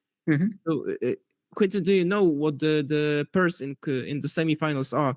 Like you Yeah. are going against the other drivers. So Yeah, it are only like the big guys. yeah. So my first pair and only pair for the qualifying in the semifinal was Eliano De Vos. So yep, I was done at the first pair already. So I knew when I drew him that I'm done. Basically, no matter what I do in qualifying, what I drive, he will be faster because he knows the tracks better. And he out-qualified me. At least he gave me a good kart for the race. I managed to finish the semi-final in the top 10. So then I added KWC at, not bad. top 30, top 35 drivers. So considering that it was my first KWC, it's quite okay. I think there were about 150 drivers, only 48 going into semifinals. So yeah, it was good considering. Yeah, I still remember that year, Selena. I'm not gonna say your name because you are streaming. I know. Yeah, you know who I mean. You know why I'm not gonna say it. Selena, she actually dominated the woman category that year. I still remember it. She dominated. It was even faster than most. There was no, let's say, no challenge for her because she's basically at the level of the guys. Exactly. And that's impressive because I don't want to sound. No, but we understand. Yeah. It's impressive for a woman to be so fast in the sport that is mostly popular with the band groups. So I mean, it's impressive to see somebody so fast. It's impressive. Exactly. It's really impressive. Yeah. So taking all things into the part, ending the race. So here you can see gained something. Oh, and here you can see how tight it was between Christian and Arnaud at the ending of the race. Look. Oh my gosh, look at that. And still Arnaud managed to, because you have such a low speed at the exit, at the pit exit, you cannot do anything about it. And he got. And when you're exiting the pit lane, you cannot cross this yellow line. Yes, that's it. You cannot cross.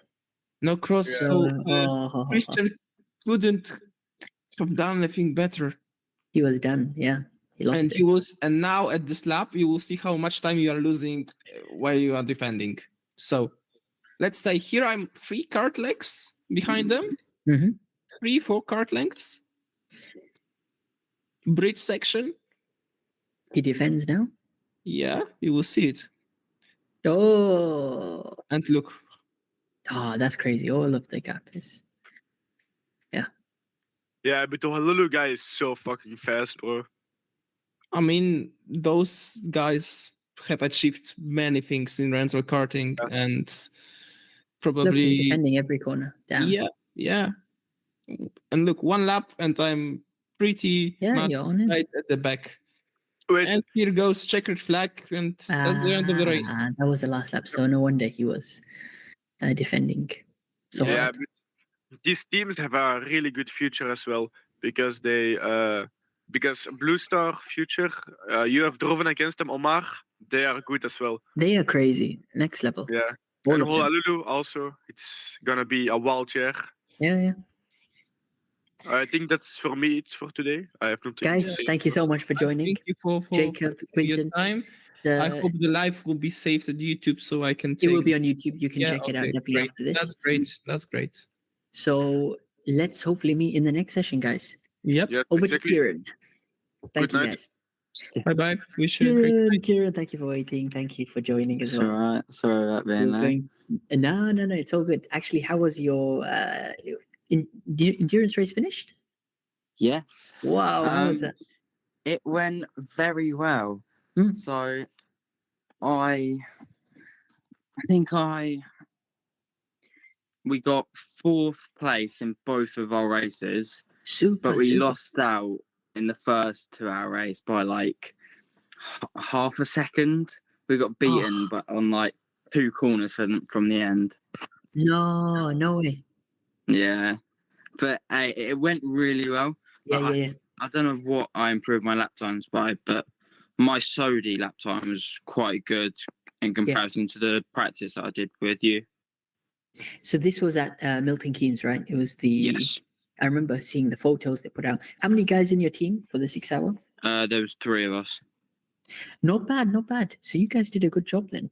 To get P4. Some of the footage that we got was, I'm just trying to bring it up. So.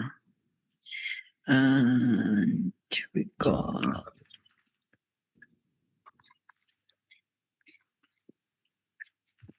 There we go. So you sent me a link. Yeah, I sent you the link to the DMAX session and the SODI session. I think I got it downloaded. Let me go to downloads. I'm just trying to see what my fastest lap time was in the session that I did with you. In terms of your teammates, yeah, bring up the timings. That'll be good. So I can skip to that lap, the fastest lap. So the teammates on 6 hours, were you all similar pace, or were there some faster, some slower? I was probably, I probably was the fastest in the team. Really? Excellent. Yeah. To be fair, they hadn't done the track at all before. Okay. So it was kind of throwing them in the deep end, but that they were fast compared to like being there for the first time. One of them hadn't even done SODI karts before. Really? So, but yeah, I was probably half a second faster lap-ish. I guess you did majority of the driving then. We all did like the same amount of time because it was kind of like it's our first endurance. Obviously, we're not expecting to win or anything like that. So it was just kind of having fun, if you know what I mean. Okay, all right. No, that's not bad. That's not bad. So, which one did you want me to review? Both of them, yeah, the DMAX and the SODI. Yeah. Let's do that. Could we start with the SODI if possible? Because that's like. Of course, of course. Those are the karts that are like the same level. It's lap 15 that I think I set my fastest one. All right, 15. What I'm gonna do is share my screen, go on to 15. Guess entire screen is fine. Yeah. Boom. So that was actually Miles who was in front of us. I don't know if you spoke to him after the race. Guy in the yellow. Yellow suit. Pen. Let's go for it. Yeah, this lap 15 was a 1:16.1, which I set. Excellent, excellent. I'm gonna have to skip now. This is end of lap. Lap 1. What does it show on the timing sheet as? What does it show for your best lap of lap 1? Oh, give me a second. What was lap 1? Wait, what lap time did I say? Lap time, yeah, because I just want to see. If this is I set a 1:15.9 on my first lap time, I'm pretty sure. That's what it shows on the sheet. Yeah, I think so. 1:15.9. So what was your fastest? 1:06. No, not 1:06. It's SODI. It's different. 10. Best lap time. No, I'm an idiot. I pressed on the DMAX session. Give me it. I was going to say, that sounds like DMAX. Yeah, 1:22.4, I think. And then my best lap time was 1:16.1. Perfect. So this means the 1:24 was the... which lap was it? 1:24 was the out lap. Let's just admit Jeremy. Yeah. Hey, what's up, Jeremy? Can you hear us? Yep, I can. Where are you joining us from? England. Amazing, amazing. Did you have any footage that you submitted? No, I'm just here to watch. Excellent. Welcome, welcome. Well, we're here with Kieran. Kieran is a driver at the Milton Keynes track, and we're just going to his fastest lap now. So enjoy. Lap 15. So this is lap 1. This is lap 2. Just bear with me, yeah? Whilst I find it. Yeah, that's fine. 3, 4, lap 5, lap 6. Yeah, in the endurance race, I set a 1:14.9 as my best. 2 seconds, yeah? 2 second improvement. Yeah. Amazing. Lap 8. Oh, that's me. You've caught up to me. Lap 9, 10, 11, 12, okay, 13, 14. So this is end of 14 now. Yeah, this is it. Fastest lap. Is it lagging for you or is it smooth? I don't know how it's. It's a little bit laggy, but it's not bad. All right. I just want to watch this lap.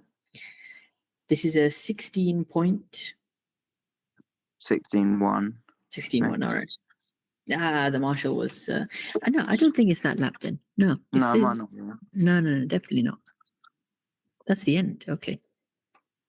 Maybe before that. Is it second? Is it second to last lap? How many laps do you do in the session? Actually, it might be my last lap. Was it the last lap? I think so. Yeah. Okay, interesting.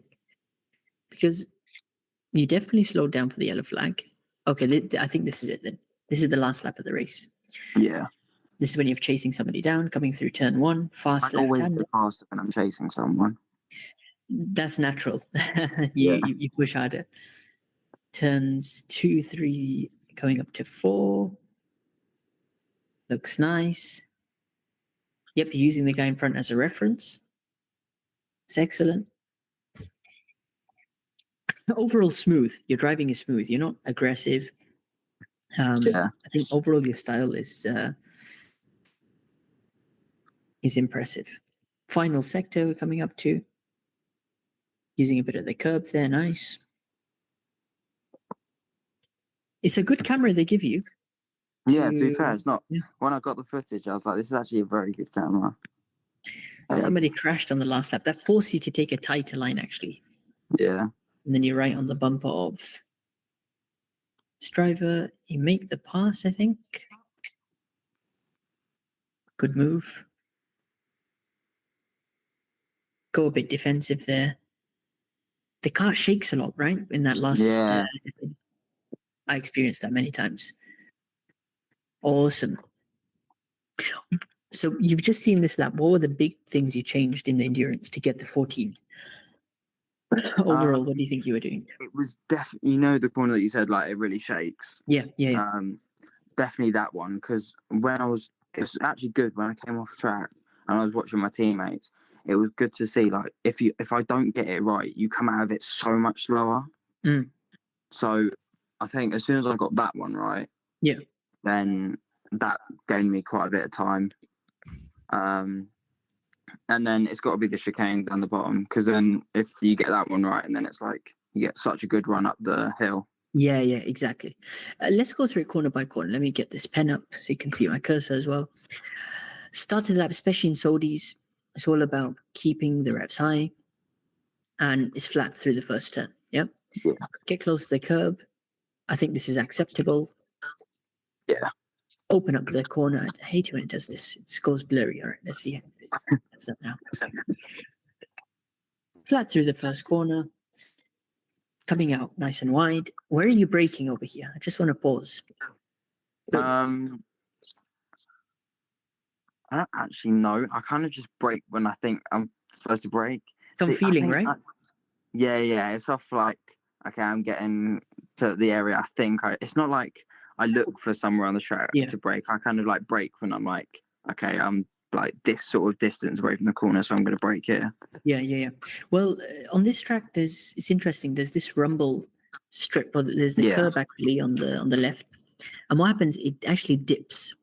So this bit over here ends, and I'm just going to try and pause it. You can see right there. Look. Oh yeah. Changes tarmac, especially in the D-Max. You want to be quite wide because you're carrying a lot of speed. If you go too aggressively or hit this at the wrong angle, it can unsettle the car. Just after this surface change, you have this gantry, if you will. It's actually got a yellow light on it. At night, you can see it quite clearly when it flashes. So that's normally, a reference for braking. When you just get to the gantry or you just pass in the Saudis, hit the brakes there, a tap. I like to go slow and fast out here. So it's about sacrifice a bit of time on entry. So I brake nice and early over here as we pass the gantry, get a bit of rotation into the kart, and then try to take all of this curb. So black barrier is your limit. Feel free to just jump over that. What this is technically a chicane. It's a left-right, but it's a long chicane. So try to be as much to the left as possible.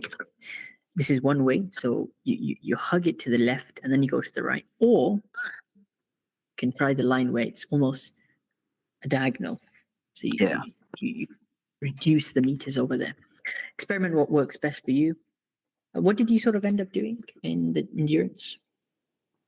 What in terms of that time? No, in terms of this line, were you going more diagonal through here, or were you going around like this? In the endurance? And it was actually interesting. I was catching the people like in the Sodies. Yeah. When we started, I started the 5-hour race, and I was catching the people in front during like from this corner. Amazing. So I'd completely cut in. I'd come pretty much diagonal to the next one. Yeah. And then let it drift out, because I found out if I just go like straight line to it, I can then still keep the power on enough that I'm not going to just be throwing myself into the barrier on the other side. And that's the risk, because it's very good that you're able to adapt that line. Because here, what you don't want to do, so just readjust, is go too quick. Your car bounces here, and then sometimes you can get thrown off, into the curb there. Keep it within the limits. This is the awkward corner because it sort of raises up and then it's a straight dip down, right?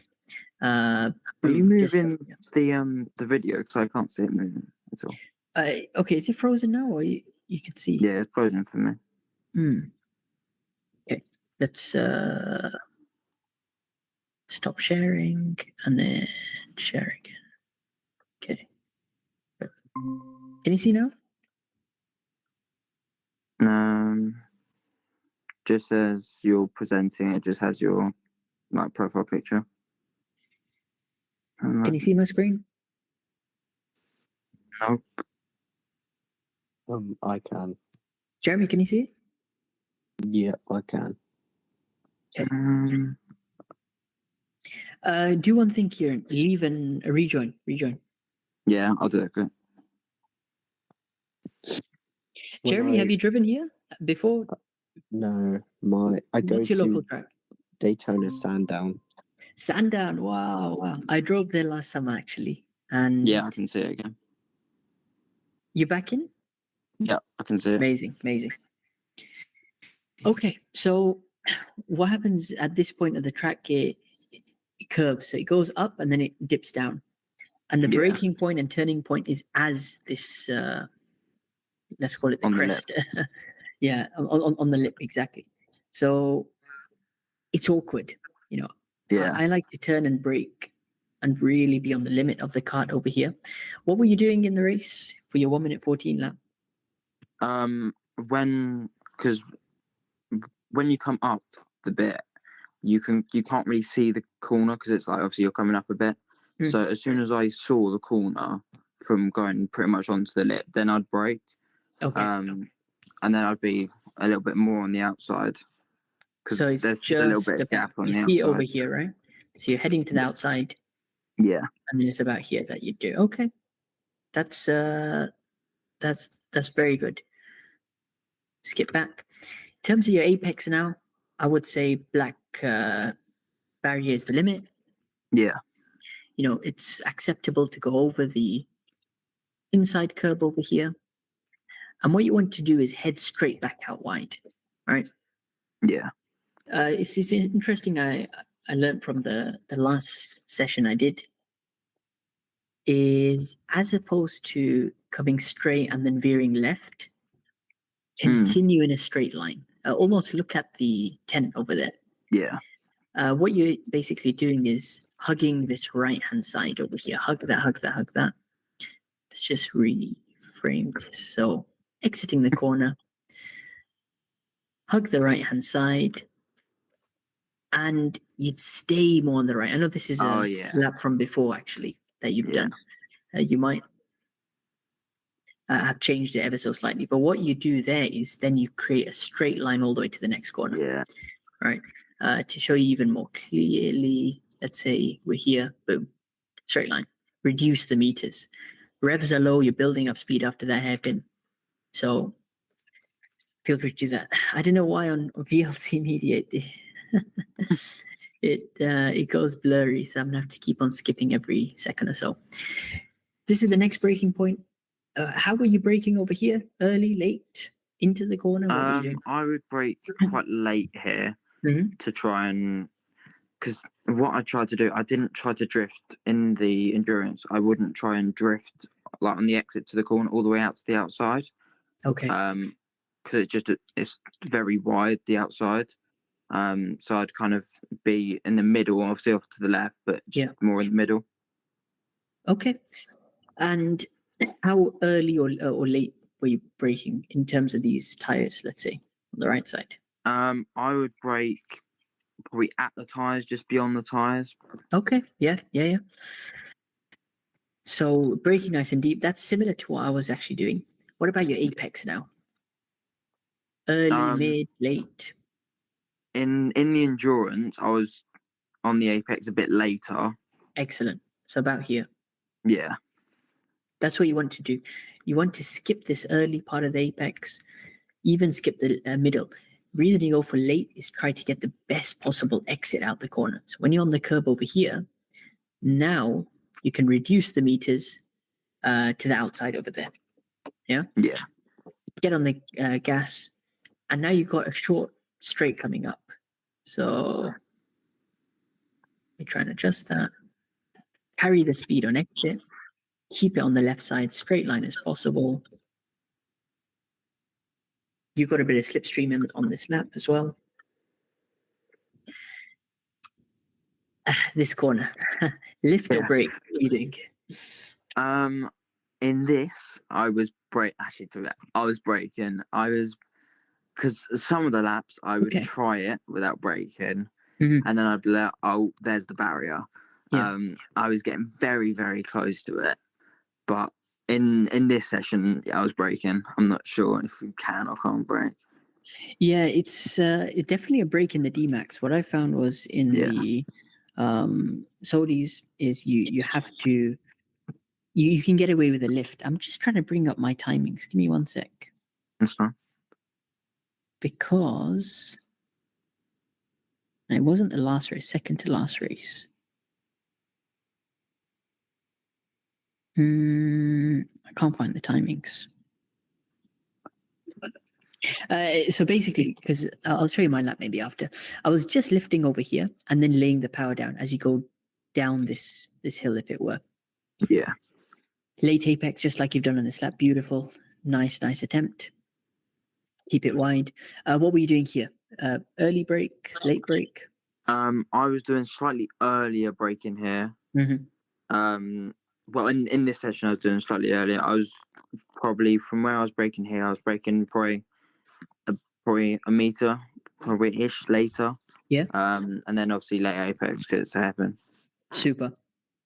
So you improve the line to what we're seeing over here. Yeah. Late apex, again, you got a nice run down the hill now into the chicane. So for the chicane now, what did you change? So obviously on this lap, because there was yellow flags, I didn't really step to the outside. But I would come right onto the outside. Okay. And then I would, as you were doing, kind of get that straight line. So I'd kind of be on the outside of this kind of barrier on the right. Yep. Hug that barrier on the right so I can get a nice like sweeping into the left corner. Yeah, so almost like that. Yeah. You're doing. Yeah. That's what you want to do.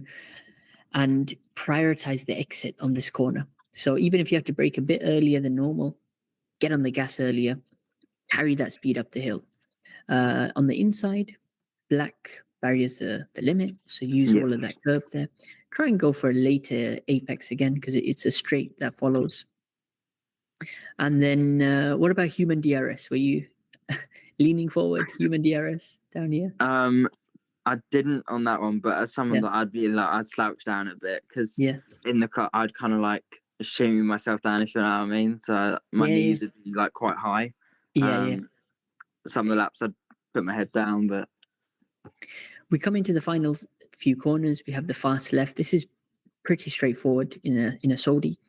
Get onto the curb over there and stay to the left. It's interesting for this final corner because second to last corner, because it's so much tighter than you think. Yeah. You look at this, it's so tight, and especially the runoff. There's no runoff whatsoever. It actually starts up, so it forces you to actually sacrifice time early. I'd be braking nice and early. If you notice, the surface of the grass changes on the left. Yeah. So it's not very clear on this video, but this portion is actually an extension of the runoff that they got. So some people, I've heard, put 2 wheels over on this section. You know, they go that wide. Yeah. And there's grip there because that's not grass. That's technically the runoff material. I'm not sure what they have there. They go nice and wide. Wide entry means less braking. They're able to take, you have to go for a late apex over here. I mean, it's quite tricky otherwise. If you go too early on your apex or middle, you get thrown off wide. You want to stay relatively tight and then cut across the track to the left over there. Yeah, I think this is where I gained the most time in my endurance, because I was on that lap when I came into the after the long straight. I was going a bit wider, so I could come kind of right onto the outside, and then I could get a nice sweeping line in and get a nice late apex. Final corner. Did you change anything based on the line over here? I think I turned in a little bit later, so I could just get, but not really much in this corner. Good reference over here, because I used to turn in too early. Some of the guys said exactly where you see the sign pits, go over that, then turn. Yeah. And what that allows you to do is a later apex into the corner and ultimately set you up to finish a fast lap, because now it's onto the back straight. So overall, I think you got a big improvement. I mean, from the time where we met at the track, this is the 116 to 114, huge improvement. And that was with weights, right? Was it 85 kilos? You had to ballast until? I didn't have any weights on. I didn't have any weights on in either session. Really? In the endurance race, was there minimum weight? I think it was a team minimum weight. Really? Of 198, so we could all be over 65, and wow, we were over that. So you're quite lucky then, because for example, the 24-hour race and other races that we do, everyone has to weigh in at 85 kilos. Driver weight. Yeah, so if you're under, you've got to add ballast, and that affects the balance of the cart and different things like that. So you're lucky you didn't have to add any weight, actually. No. But so be prepared. Yeah. 70 kilos. 70? Wow, not bad. That's very generous. Yeah. Daytona 24 hours is 85. Other endurance races that they do 85 as well. So not bad. When are you next racing at Milton Keynes? I'm not sure. I'm gonna try to go down there for a race day. Okay. That isn't just like one of the normal ones. Not with TRX, but yeah, it's a good track. I enjoy it because it's a lot different to Buckmore. It's like you've got 2 very different tracks. It's like a lot longer. You've got the nice long straights, where Buckmore is very technical and you've got to do it right, otherwise it's gonna ruin the lap. Try and get some footage of Buckmore. I'll send you some ways to share the footage. It'd be nice to go through that with you, because you said that's your home track as well. Yeah. So it'll be good to go through. I remember last time I did a lot of racing there, and I would love to review it with you, hopefully. Yeah, I do need my Buckmore reviews, because just comparing it to other people's lap times, my sector 1 is where I'm losing the time. Yeah, you can do sector by sector. That's so good. I love that about Buckmore. What's your timing at Buckmore? My fastest lap time is a 49.8. 49.8. Okay. So there's definitely some room for improvement there. Yeah. I think it's just a few corners because when I started at Buckmore, I went there for the first time. I was 49.8, and by the end of I spent 2 days there. The second day I got it down to 49.0, low 49. Jesus. I was disappointed that I couldn't get 48. There was a very quick driver there, Jack, a young driver. He was 18 years old as well. Maybe you know him, Jack. I forgot his surname, but he's got like a Sparko suit, I think it is. Orange Sparko. No, red and black Sparko. I think Jack, he's one of those quickest drivers. He wins a lot of the races there and things as well. Is he the is he like won championships there? He must have, yeah, because when I met him last year, he was top in the first few races and he just got started in racing. The only Jack I know that goes there is Jack Led. I don't know if that's him. Jack Led. He's got a black and white suit, but black and white. No, this guy, he's got black and red. Sparkle. That's what I meant. Black and red. That must be him then. On Instagram, he's got the Jack. No. Okay, I've got it's Jack King. Jack King. Oh. Jack Led, I see him there as well. Yeah, on a picture on a timing screen. Okay. Jack King, if you ever see him, 48.4. Jesus. Yeah, seriously, 48.4 is impressive. That is what I did. I'm gonna send you some ways to get the footage over. Let's stay in touch for that, hopefully. Yes. We're gonna wrap up today's session. Just before we go, Jeremy, how is it going, Jeremy? I'm very well. What about you? Yeah, everything is well. Actually, I got excited when you told me your drive at Sandown Park because also last year in summer I spent a day there. Did the D-Maxes, did the Sodis. How long have you driven at Sandown for? I don't know. A long time? I think I've went there like 5 or 6 times. Okay. Do you go monthly or every few months? Every few months, yeah, I would say. Awesome. And you go with a group of friends? No, just on my own. Great. What do you normally do? Sodi, D-Max? Sodi. Sodis, okay. When was the last time you went? Maybe a month ago. All right. Do you remember your best timing from? Yes, I've got my best timing here actually. What was your timing? It's 53 seconds. 53 seconds, okay. I'm gonna try and bring up my results actually from last year. I have no idea what the timings were. Just give me 1 sec. Yep. There we go.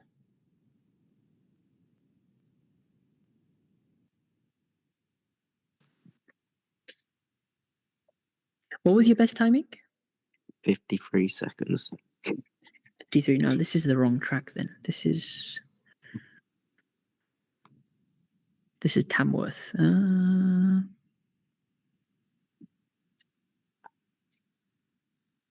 I've got footage of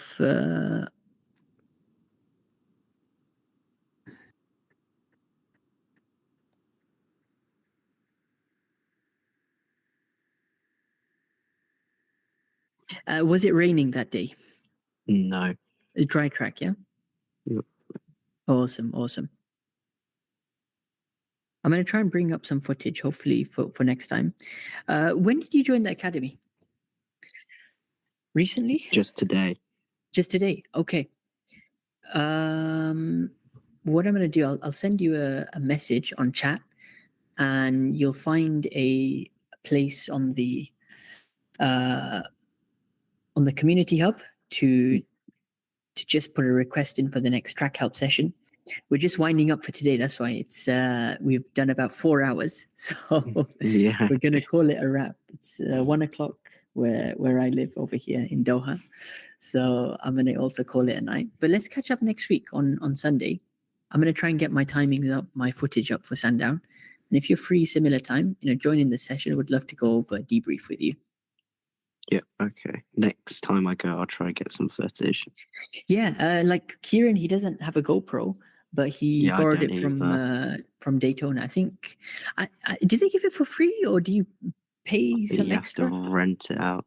Oh, you have to rent it. Okay, it'd be worth renting it, and then would love to go through your footage with you as well. Yeah. Let's stay in touch, Jeremy. Yeah, I'll send you a message now on the academy.